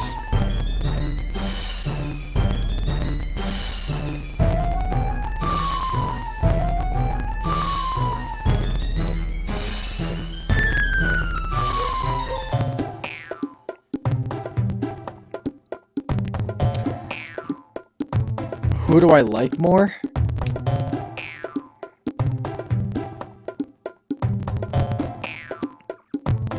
Well, personally, I like Natsuki. Not Natsuki, Yuri. But I don't want to, like... I want to stay neutral, you know? I really want to stay neutral. But I don't know if Help Me Sayori would help, because, like... Right, let me save here. Let me save.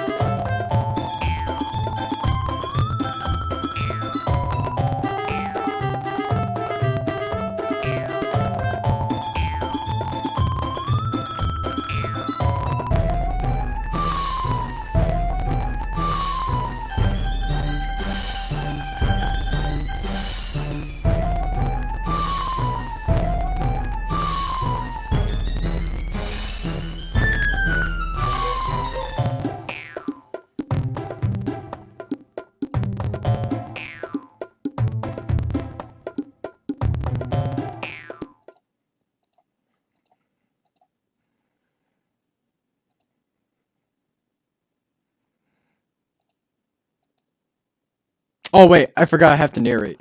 Well, that's her problem. This isn't about her. I agree. It's unfair for others to interject their feelings into our conflict.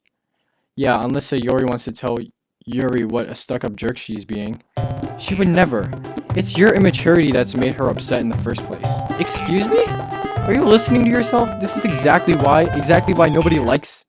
Stop! Natsuki, Yuri, you guys are my friends. I just want everyone to get along and be happy. My friends are wonderful people, and I love them because of their differences. Natsuki's poems, they're amazing because they give so many feelings with just a few words. And Yuri's poems are amazing because they paint beautiful pictures in your head. Everyone's so talented, so why are we fighting? Because, well, also, Natsuki's cute, and there's nothing wrong with that. And Yuri's boobs are the same as they always were. Big and beautiful. Sayori stands triumphantly. Monica stands behind her bewildered expression. I'll make some. Yuri rushes off. Natsuki sits down with a blank expression on her face, staring at nothing. So this is why Sayori is vice president? I whisper to Monica. She nods in return. To be honest, I might come up as a good leader. I can organize things, but I'm not very good with people. I can't even bring myself to interject. As president, that's kind of embarrassing to me. Okay. Let's pause real quick. Would I be wrong? Actually, hold on. Let me turn down the... Okay. Would I be wrong, Daniel, to go back and see what happens when I interfere if I choose between both of them?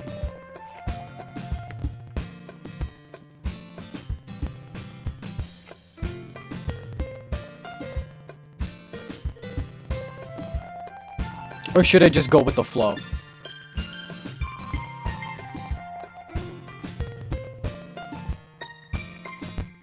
I'll just go with the flow. Nah, it's not like I can blame you. I wasn't able to say anything either. Well, I guess that just means Sayori is amazing in her own ways, isn't it?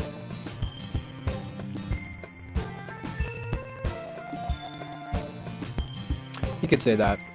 She might be an airhead, but sometimes it really suspicious that she knows exactly what she's doing. I see. Take good care of her, okay? I would hate to see her get herself hurt. That makes two of us. Count on me. Monica smiles sweetly at me. Go back and choose a different one? Okay. Well, I'll save this. And then I'll load a game.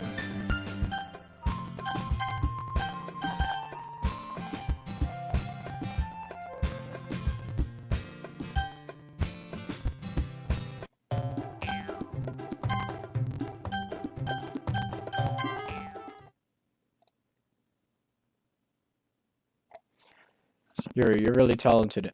Well, but Natsuki has a point. I think that I rack my brain around to attempt to back myself up. I think that conveying feelings with a few words can be just as impressive as well.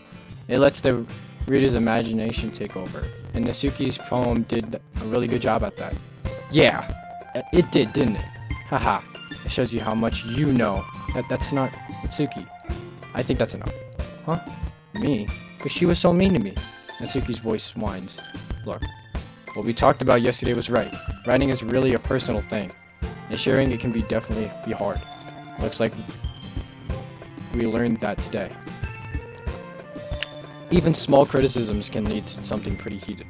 I glance over my shoulder. Sayori is nodding vigorously. So you don't need to feel threatened. You're a great writer, Natsuki. Natsuki's voice gets caught in surprise. Thanks for noticing. She finally mutters that, barely audible. Yuri looks at me dejectedly. With a face like that, I can't help but feel bad for her as well. I'm sure Natsuki didn't mean everything she said, so you don't need to feel threatened either. Well, if you say so. Hey, it's not like you needed to apologize for me, Nate. Sheesh. Natsuki takes a breath. Natsuki glances around the room. When everyone stops staring at me, unsurprisingly, Natsuki has a harder time with it, and she's boasted. Sayori and Monica look away. Anyway, think about your boobs, I didn't mean it, okay? That's all. Natsuki looks away, avoiding eye contact with anyone. Yeah, you're naturally beautiful, Yuri. Sayori. I'll go make some tea. Just trying to help. Sure, she appreciated it, Sayuri. I passed Sayuri in the... Well, now that we're past that, everyone's read each other's poems, right?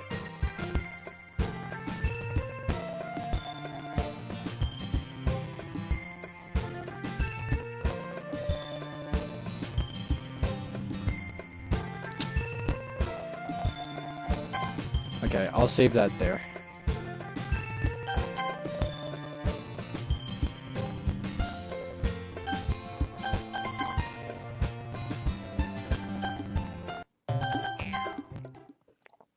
Okay, let's just see what they say.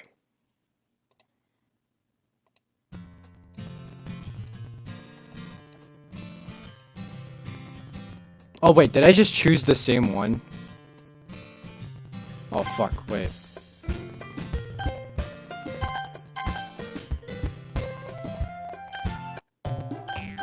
There you go.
Okay, so choosing Yuri would have been bad, because then we would have gone on.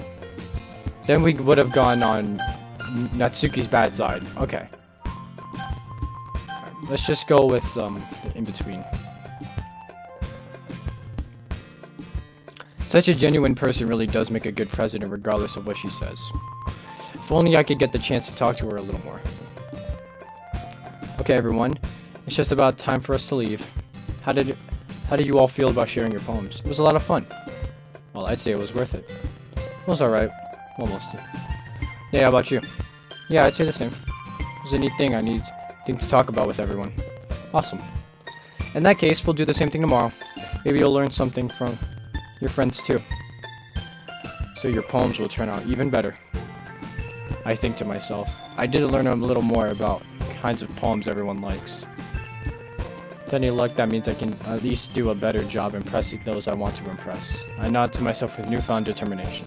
Nate, ready to walk home? Sure, let's go. Sayuri beams at me.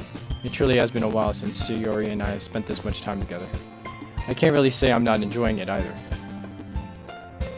Sayuri, about what happened earlier. What do you mean? You know, between Yuri and Natsuki. Does that thing kind of happen often? No. That's really the first time I've seen them fight like that. I promise they're both wonderful people. You don't hate them, do you? No, I don't hate them. Just wanted your opinion, that's all. I can see why they made good friends with you. Phew.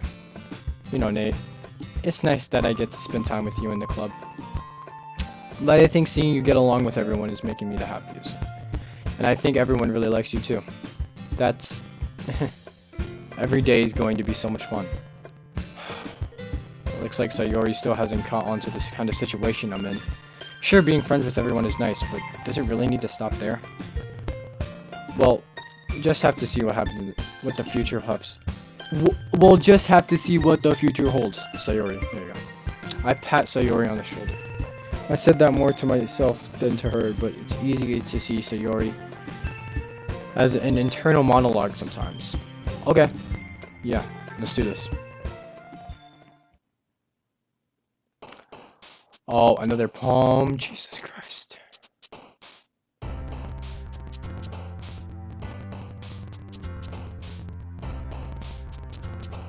Okay, now that we've done everyone, should I do straight up to Yuri? Cause dude. Okay, at least pick...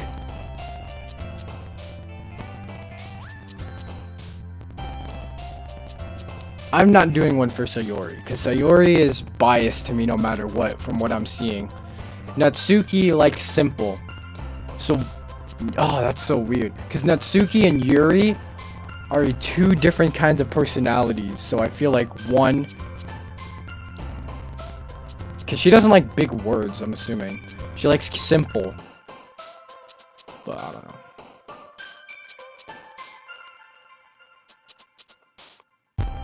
Let's just do 10 of Yuri. Natsuki isn't an L. I just feel like she has an act. I don't know why she does, but she has an act. I guess she has like a reason to prove something, or I don't know. Yeah, she is always causing problems, but like I feel like she's a good person at heart. So, in favor of Natsuki, I'll do 10-10. I'll do 10 words of Natsuki and 10 words of Yuri.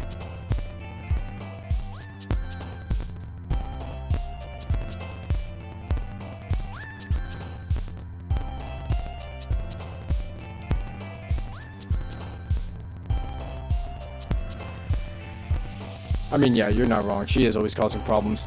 Let's just go with Yuri for now. Universe is definitely her kind of thing.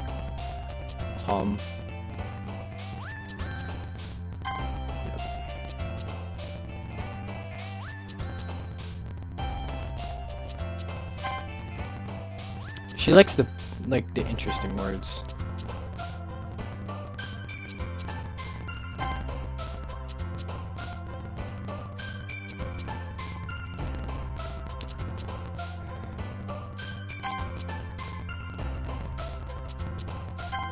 Oh fuck.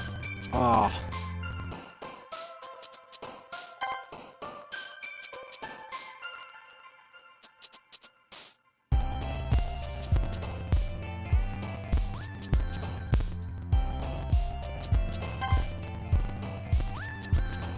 Then I'll do like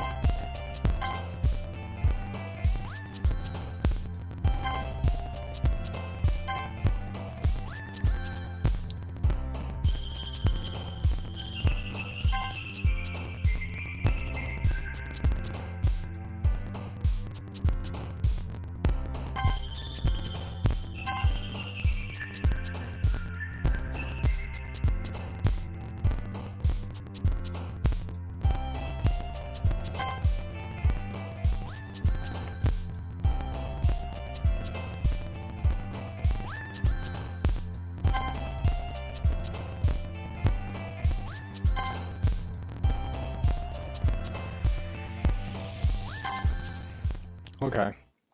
I feel like that was pretty good. Music does still slap.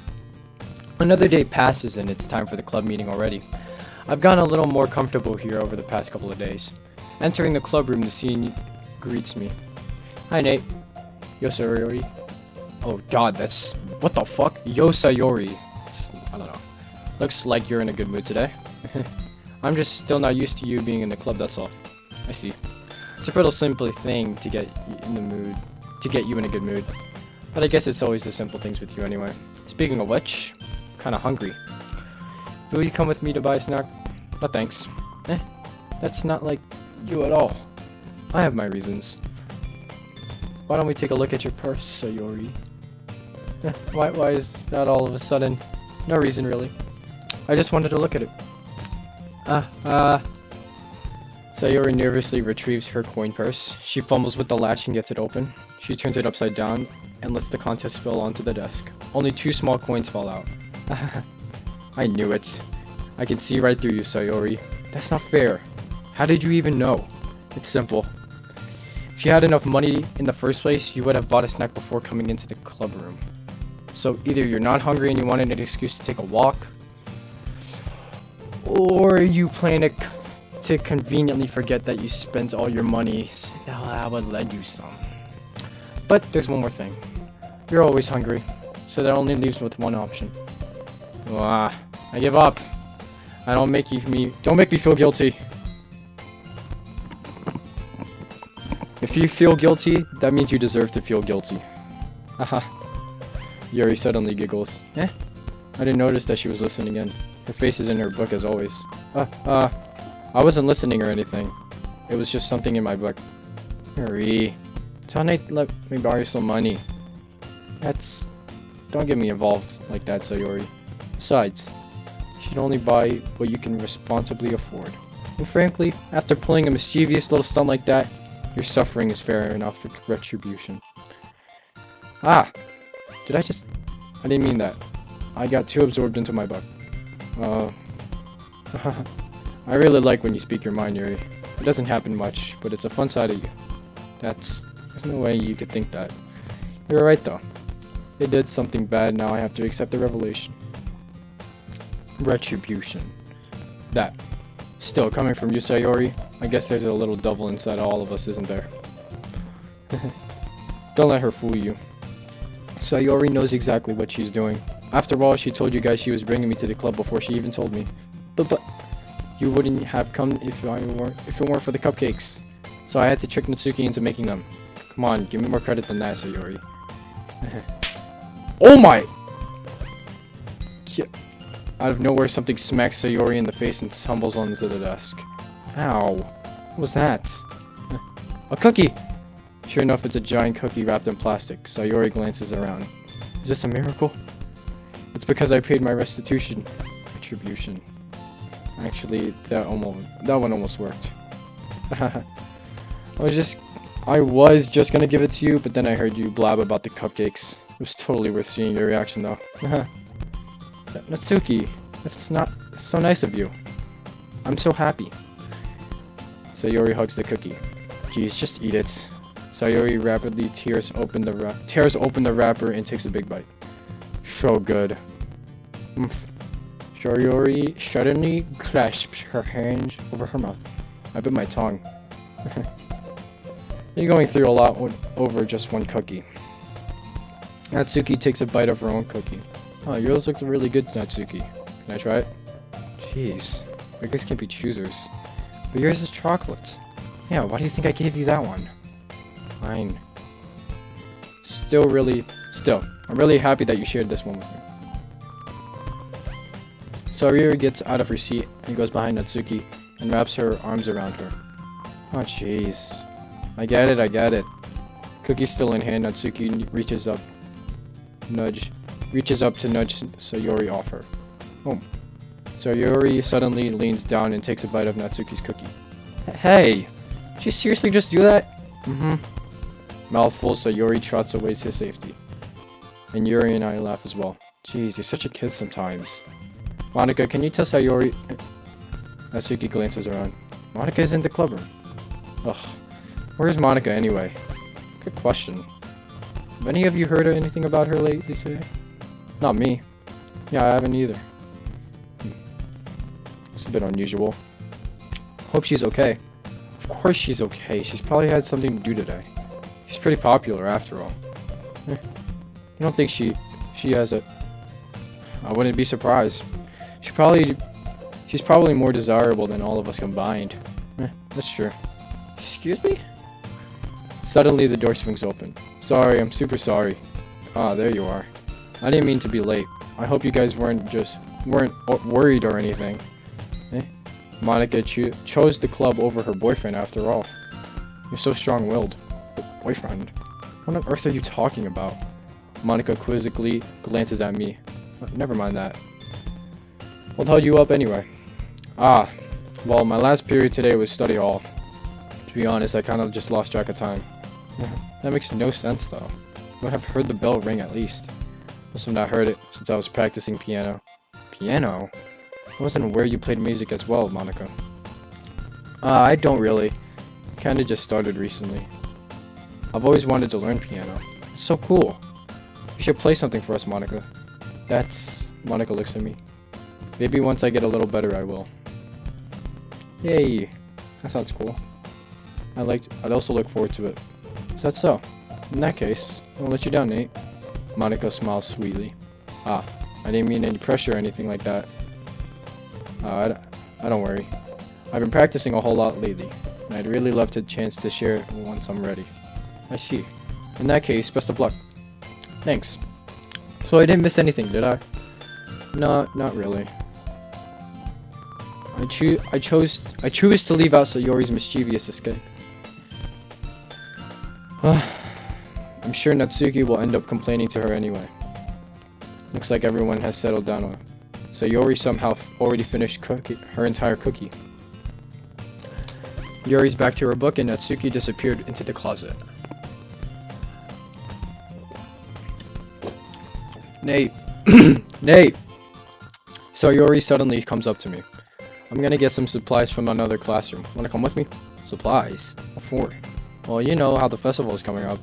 Me and Monica we're gonna make some posters and stuff. So I need to go find some crayons, markers, and glue sticks. Ah, I see. Sure, I'll go with you. Yay! Okay, Monica, we'll be back soon. Where are you going with... Are you going with Nate to get the supplies? There's no need to trouble yourself. I'd be happy to go with him. Aw, but I wanted to go. So much fun exploring empty classrooms and stuff. Okay. It was just a suggestion. See if you can find a poster paper too. Okay? Okay. Ready, Nate? Yep, let's go. Sayori and I exited the clubroom. I follow behind as Sayori hums and skips around the hallway. Honestly, it feels like I'm taking a kid to a mall or something. Sayori finds pleasures in the simplest things sometimes. Hey Sayori, what exactly are we doing for the festival anyway? I'm not sure how you would make an event out of literature. Me and Monica have it all planned out. Don't you worry. Is that so? Yep. We're going to do a poetry performance. Performance? What kind? Well, everyone is going to take turns on stage, and I recite their favorite poems. Ah, that sounds, kind of dull. Nate, you're not thinking about it right away at all. Oh, at the right way at all. It's not just about reading poems, it's about performing them. Like you said, the lines of the poem, like, between my feet, the last remaining flower beckons to me. I twist the stem, freeing it from its clinging roots, caressing the final joyous moment between my fingers. But to what ends have I summoned this joy? For now, when I looked into every direction, the once prosperous field before me is but a barren wasteland. Like that. Sayori, how do I put this? I'm sure it's just me, but it's impossible for me to take you seriously when you talk like that. Meanie. I'm working super hard on this, you know.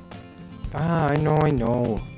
I just meant that it's a pretty unordinary to contrast to your cute self. Aha, don't say that, it's embarrassing. But I guess that sometimes I'm doing a good job. Yeah, I guess so. Ah, I'm so excited. This festival is going to be so much fun. Sayori spins herself around in the hallway again. Hey Nate, this classroom over here is empty. Let's begin the mission. The mission, eh? It's been a long time since I spent time with Sayori like this. But in the end, she hasn't changed one bit. She's nothing but a ball of sunshine, drawing happy vibes from the world around her. It's a pretty nostalgic feeling for me. As the years went by, I began to hold myself in my room more and more. So going adventuring with Sayori brings out a special sort of feeling I forgot I had in me. Two of us enter a classroom. Sayori heads straight to the closet and I follow. Let's see what we have here. Crayons. Sayori pulls out a box of crayons off the shelf. They're the best brand too. Kind of dirty though. Sayori starts pulling various crayons out of the box, reading the color names. Put this one down. Don't get distracted. We still need to find... Wait, I'm looking for my favorite color. Fine. And at least move aside so I can look for the poster paper. Oh, I dropped one by accident. Sayori bends over and smacks her forehead right into the shelf. She falls onto the floor and the crayons spill all over her lap. Ow, ow. You okay? My forehead. Sayori clenches her forehead. Geez, Sayori. That's just like you, isn't it? Come on, let me see. Since Sayori is sitting on the floor, I grab her by the waist and pull her out of the closet. You have to move your hands, Sayori. But it hurts. Just do it for a second. Okay. Daniel. What the fuck is this angle? What is this angle? They don't even have the, like, the wraps around the colors. Alright, anyways. Sayori slowly releases her hands from her forehead. I gently brush her bangs to the side. Ow. Sorry. There's a huge red mark on the center of her forehead. A bump is starting to form as well. Man, that's gonna swell up. Should find you some ice. Nate. Where would I even find ice around this time? I guess a cold drink would do. You don't have to. I'm fine. Looking like a unicorn. Even wincing from the pain, Sayori makes a silly joke. What are you saying? I'll be right back, okay? Okay. I pass Sayori on the shoulder and run out into the hallway. I locate the nearest vending machine. What should I get? It doesn't really matter since it will be used as an ice pack rather than to drink, but I know Sayori likes apple juice, so I purchased that one. In just a moment, I am already returning to the classroom where I left Sayori. She has one palm on her forehead and is using the other hand to clumsily scoop crayons into the box. At least they were already in the wrong spots before I spilled them. Sayori here. I hand Sayori the bottle of apple juice. It's nice and cold. Sayori opens the cap and starts drinking from it. Sayori, what are you doing? It's for your forehead, idiot. Ah, sorry, I forgot. How hard did you hit your head? Sayori places the bottle against the bump of her head. It stings. Just bear with it, it'll feel better soon. Looks like you cleaned up most of the crayons, that's good. Hey Nate, this kind of sort of reminds you of growing up, doesn't it? Huh? What do you mean? You know how we used to play outside all the time? I would always try to keep up with you. You were kind of oblivious in some ways. Like I usually fall behind or had trouble climbing on things you did. But sometimes when I tried to do things I couldn't, I would get myself hurt. I'd fall and scrape myself or get a bump. And I would start crying really hard. And you would rush over as quick as you could. You would try really hard to get me to stop crying. It was almost like you blamed yourself and were afraid of getting in trouble or someone found out. There you go. Even though it wasn't really your fault at all, you know? Did I really do that? Yeah, you don't remember? Come to think of it, maybe I do remember a bit. I guess I was always so focused on my games that I didn't pay enough attention to you. So in a way, it was my fault. Kind of like this time too. If I wasn't rushing you out of the closet, you probably wouldn't have hit your head. Nate? I don't think you realize, but you're always thinking about other people. Even after all these years. You're rushing me to help me, even though I'm just being clumsy. You're really a sweetheart. Don't call me that. I don't really do this kind of thing all the time. I guess when it comes to you, it just feels natural. Before I even know it, I'm treating you like that. I guess that's what happens when you've been friends for so long. Really? Maybe you're right. Nate, I'm so glad that nothing's changed between us. Do you think it'll be like this forever? Forever? If I'm honest to myself, there's no telling where we'll each end up for college or after that. So it wouldn't be fair for me to make any promises, but, well, I hope so. It's been like this for so long already, right? I can't imagine you ever changing, so my hopes are up. I'm so happy. Sayori has a whimsical expression in her eyes. We remain silent for a moment. She's so silly and clumsy on the outside. Now when I see her deep in her thoughts like this, it makes sense. It makes me not want to disturb her. I guess we should go back. I don't want to worry Monica, you know? Good luck with that. She's gonna see her forehead the other way. Not if I hide it under my bangs. Sayori hops to her feet. She clutches her forehead again. Don't stand up so fast, you're hurting yourself. Well, I guess it's too late now. Anyways, let's go.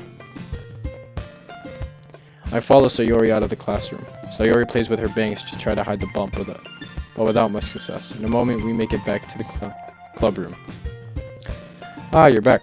Good timing. I was just about to start sharing with our poems. Hey, Sayori, your forehead.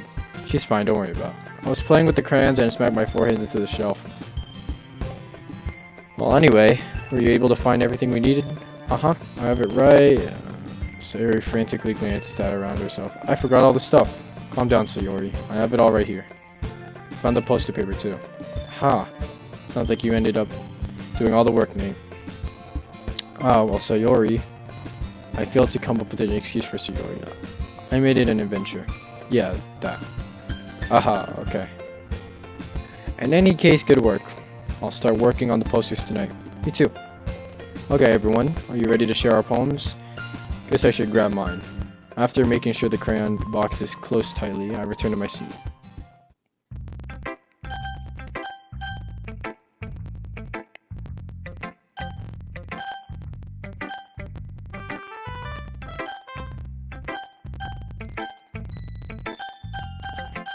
Alright, since I made it for Yuri, I feel like it's Yuri first.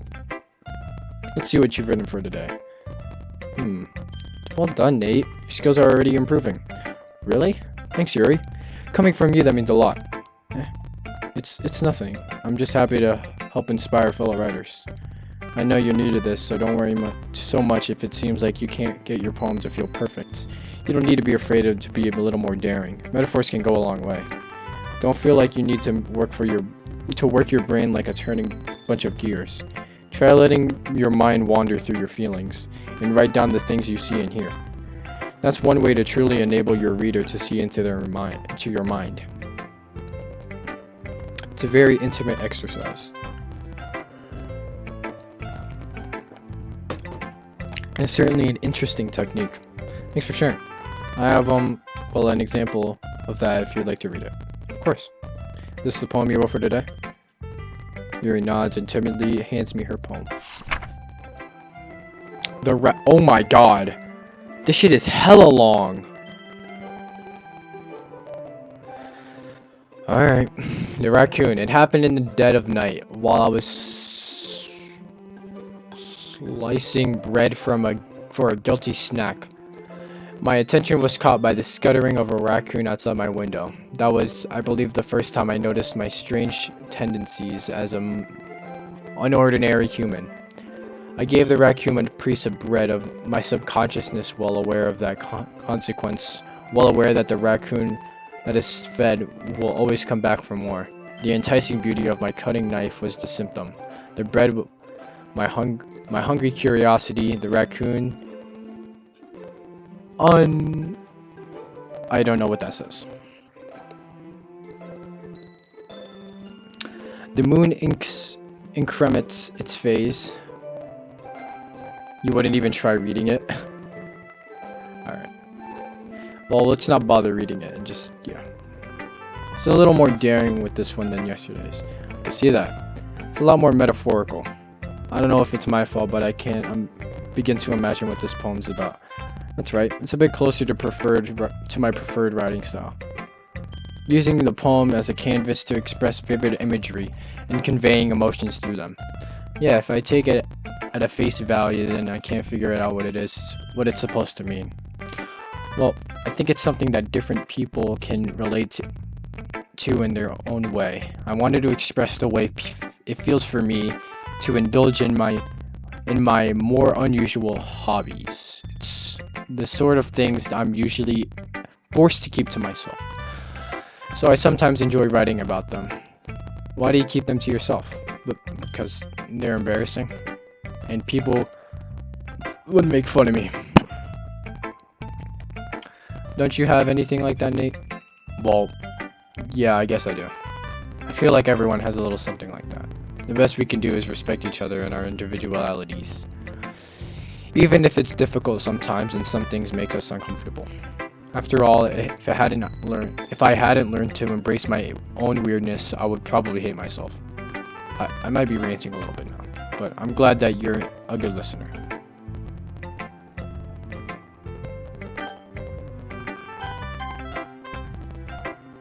Hi again, Nate. I think this little section will be our last thing. I'll just go to sleep because I'm tired. And my voice is getting... Ugh! I'm speaking so much. How's the writing going? Alright, I guess. I'll take that. As long as it's not going bad. I'm happy that you're applying yourself. Maybe soon you'll come up with a masterpiece. I wouldn't count on that. You never know. I want to share what you wrote for today. Sure, here you go. I gave my poem to Monica. Alright, it's pretty good. Makes me think of Sayori like the other one that you wrote. two are like a dynamic duo. It's kind of exaggerating it. Yeah, probably. But you do spend a lot of time with her, even in this club, don't you? Then again, I don't blame you for being a little shy. I'm not shy, it's just... I'm just teasing. I know it takes a bit of time to make friends with everyone.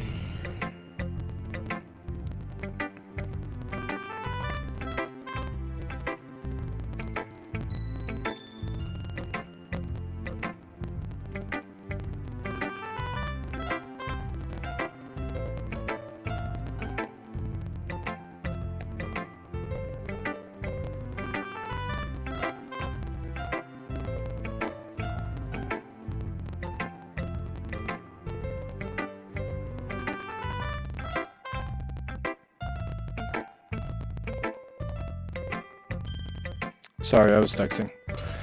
But Yuri and Natsuki are super interesting people, so don't be afraid to give them their share of time. And can you talk to me every now and then too? I'm not like unapproachable or anything, am I? No, it's nothing like that. I'm just still getting used to being here, that's all. Alright. I'm sorry if I was putting pressure on you or anything. I really didn't mean it like that. No, don't worry. I get what you're saying. Well, alright. But anyway, want to read my poem now? I like the way this one turned out, so I hope you do too. Alright, let's take a look. Damn, this one... Save me. The colors, they won't stop, bright, beautiful colors, flashing, expanding, piercing, red, green, blue, and endless cacophony of meaningless noise. The noise, it won't stop, violent, grating, waveforms, squeaking, screeching, piercing, sine, cosine, tangent, like playing a chalkboard on a turntable, like playing a vinyl on a pizza crust. An endless poem of meaningless. Damn. It's even more abstract than your last one, huh? I guess it's just the way I write. Sorry if you don't like it. No, I never said that. It's just the kind of thing I never really seen before, I guess. I kind of like playing with the space on the paper. I choose where and how to space your words can totally change the mood of the poem. It's almost like magic. The way I wrote the lines really short makes it feel like they're trying to speak over the noise. I see. It's still hard for me to tell what it's about, though. Sometimes asking what a poem is about isn't the right question. A poem can be abstract as a physical expression of a feeling, or a conversation with the reader. So putting it that way, not every poem is about something. Anyway, here's Monica's writing tip of the day. Sometimes you'll find yourself facing a difficult decision. When that happens, don't forget to save your game. What? You never know when you might change your mind, or when something unexpected may happen.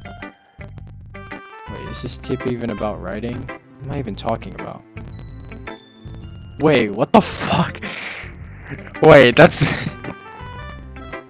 What are you... It's... What the fuck? Wait, I'm not tripping, right? Daniel, you saw that, right? That was totally breaking the fourth wall.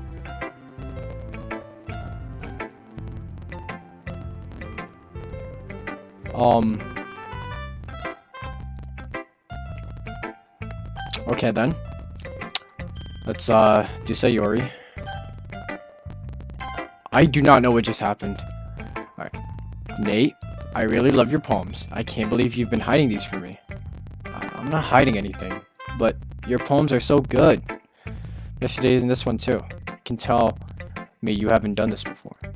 I mean, you're really the only one who feels that way, so... no way. Not even Natsuki? Well, I guess Natsuki is the least likely to admit how much she likes something. But I don't think it's that... What do you mean? Well, I guess I'll be honest about it. It's a lot easier to write poems when I'm thinking about you. What? Stop thinking weird things, idiot. This just means that you're a really expressive person, I guess. How am I supposed to write poems about my own stupid life? But you somehow make everything in your life an adventure, even the little things. Like cooking. Let's not talk about that. So yeah, I guess what I'm saying is I can feel more feelings through than what I can through you than I can through myself. Okay. We have that kind of weird connection. It's not your fault. It's your fault for getting in my business all the time. Huh? I don't know if I understand. You never understand when I try to explain things to you, do you, Sayori? I pat Sayori's head. Hey, I'm not a kid, you know. Are you sure about that? Maybe. Sayori starts fiddling with her pencil between her hands. Hey, Nate, will you give me your poem? I kind of want to keep it. Huh? Why? Because, well, it's the first time you've written something for me. Sayori, you completely misunderstood. I didn't write this for you. Are you even listening anymore? Well, whatever. I'll give it to you when we go. Really? Snap. Ah, broke my pencil. Sayori hastily bends down to pick up the piece she dropped. But being inattentive of her surroundings, she bumps right into me. Sorry. It's fine, it's fine. I'll get it for you. I bend down and pick up the broken pencil. Sayori clutches the desk beside her to support herself, knees shaking. I'm a little clumsy today. Hahaha. Let's sit down, Sayori. Yeah. I grab Sayori's arm and help her sit at the desk. Anyways, I still haven't read your poem. Oh, sorry, I forgot about that. It's not as good as yours. Jeez, don't worry. I'm sure I'll like it. Jesus Christ, what's it being so long? Alright, I'm gonna try to speedrun this shit. Bottles. I pop off my scalp like the lid of a cookie jar. It's the secret place where I keep all my dreams. The little balls of sunshine are all rubbing together like bundles of kittens. I reach inside them with my thumb and forefinger. Pluck on. Damn it. Pluck one out. Never mind. I'm just gonna like...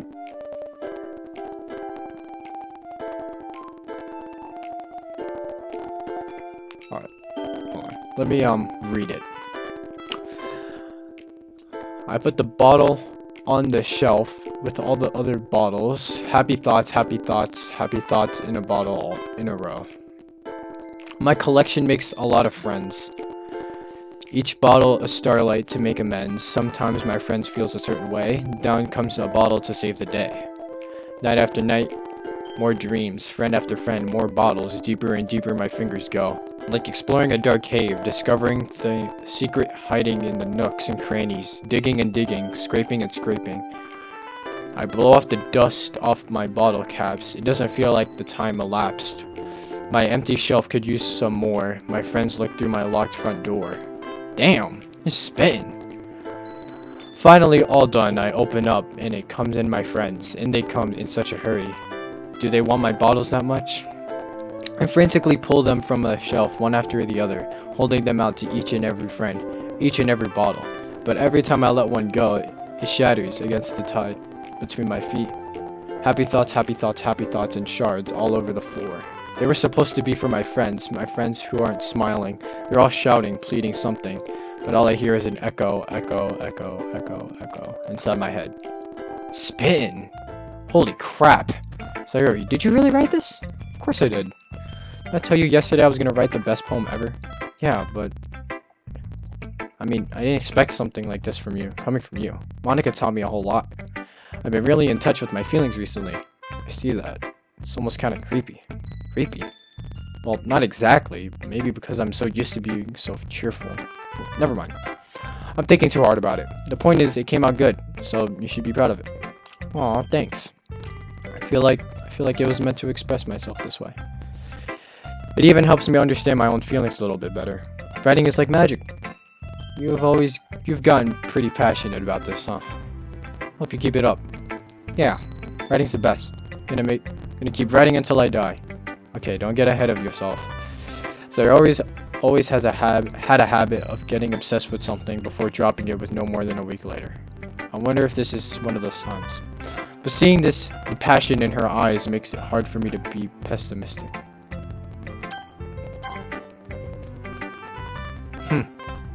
Well, it's not really worse than your last one. But I can't really say it's any better either. Phew. Huh? Phew, what? Well, anything that isn't a train wreck, I'll take as a win. And I get the feeling you're probably the most critical. Hey, what makes you...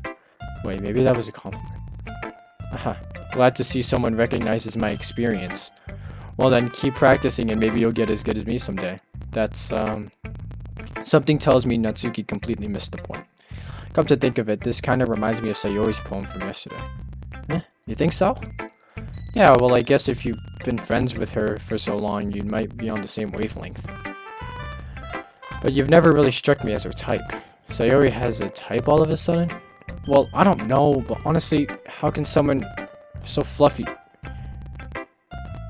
spend so much time with someone like you? It's like she's dragging around a dead weight.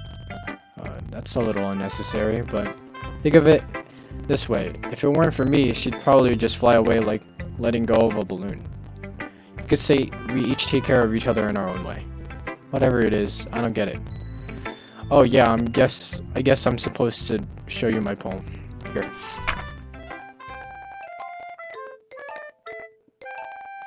Amy likes spiders. You know what I heard about Amy? Amy likes spiders. Inky, wriggly, hairy, ugly spiders. That's why I'm not friends with her. Amy has a cute singing voice. I heard her singing my favorite love song. Every time she sang the chorus, my heart would pound to the rhythm of the words. But she likes spiders. That's why I'm not friends with her. One time I hurt my leg really bad. Amy helped me out and took me to the nurse. I tried not to let her touch me. She likes spiders, so her hands are probably gross. That's why I'm not friends with her. Amy has a lot of friends. I always see her talking to people. She probably talks about spiders. What if her friends start liking spiders too? That's why I'm not friends with her. It doesn't matter if she has other hobbies. It doesn't matter if she keeps it private. It doesn't matter if it doesn't hurt anyone. It's gross. She's gross. The world is better off without spider lovers. And I'm gonna tell everyone. Spin. Not bad, right? It's quite a bit longer than yesterday's. Yesterday's was way too short. It was just warming up. I hope you didn't think that was the best I could do. No, of course not. Anyways, the message is pretty straightforward in this poem. I doubt I have to explain it. Sometimes you can explain complicated issues with a much simpler analogies. It helps people realize how stupid they're being. Like anyone would agree that the subject of his poem is an ignorant jerk.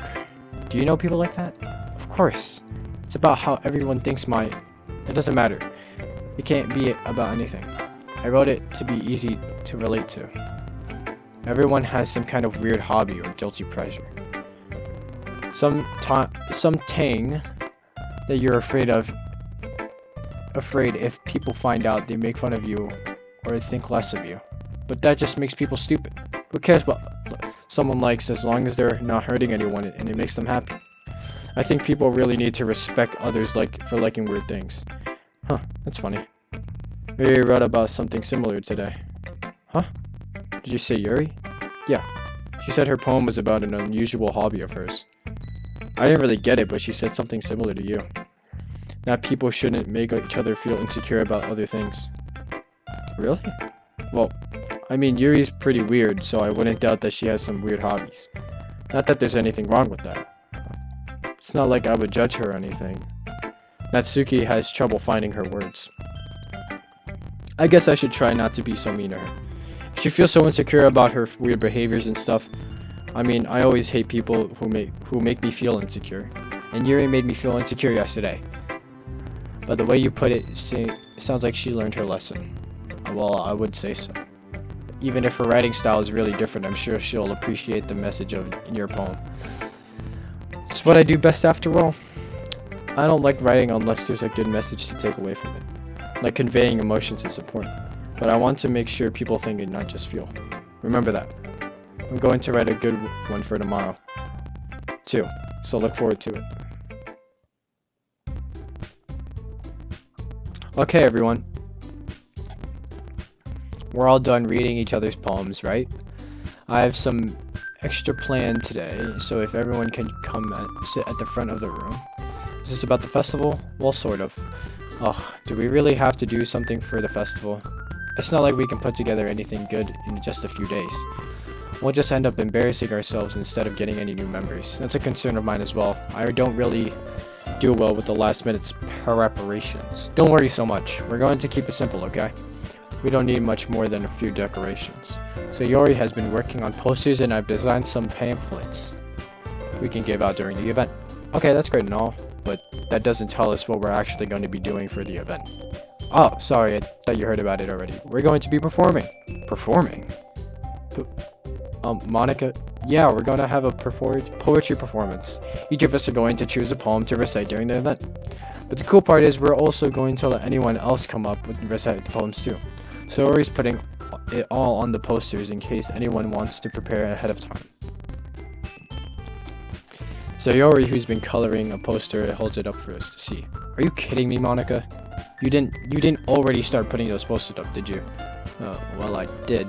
Did you really think it was that bad of an idea? Well, no, it's not a bad idea. But I didn't sign up for this, you know. There's no way I'm going to be performing in front of a group of people like that. I agree with Natsuki. I could never in my life do something like that. Imagine it. Yuri shakes her head in fear.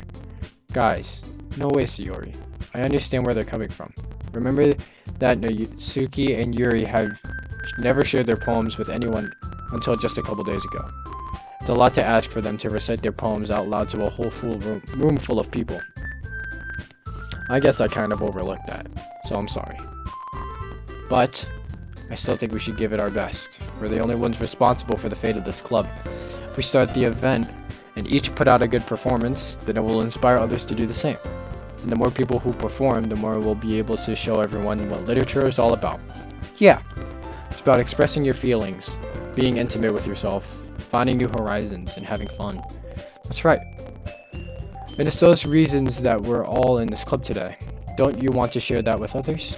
To inspire them to find the same feelings that brought you here in the first place. I know you do. I know we all do. If it takes standing in front of the room for 2 minutes and reciting a poem, then I know you can do it. Natsuki and Yuri remain silent, so Yuri looks worried. And that's why, I guess that leaves me no choice. I agree. I don't think it's too much to ask. I think Sayori and Monica have been really hard trying to get new members. The least we can do is help them out a little bit. Well, maybe, but it looks like Natsuki doesn't have any arguments left. Okay, fine. I guess I'll have to just get over it. Alright.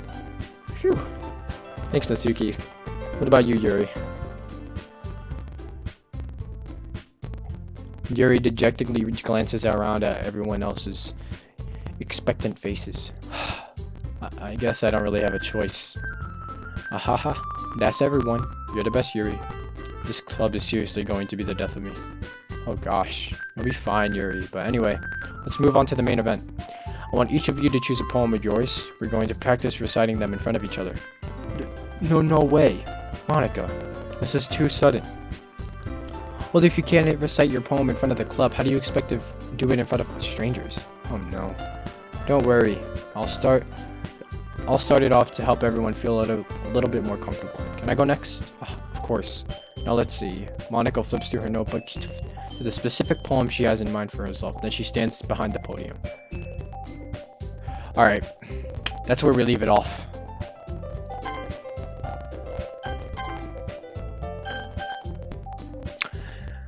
That was a long stream.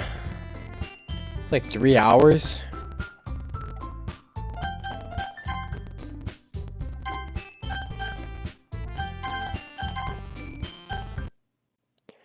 Yacht. Alright.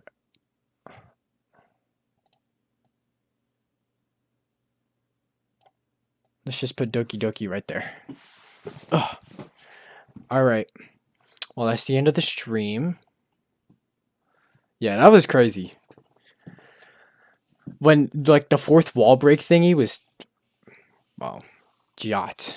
That shit caught me off guard. I was like, wait, what the fuck? Anyways, all right, that's the end of the stream. So I'll probably play it tomorrow night. So, good night.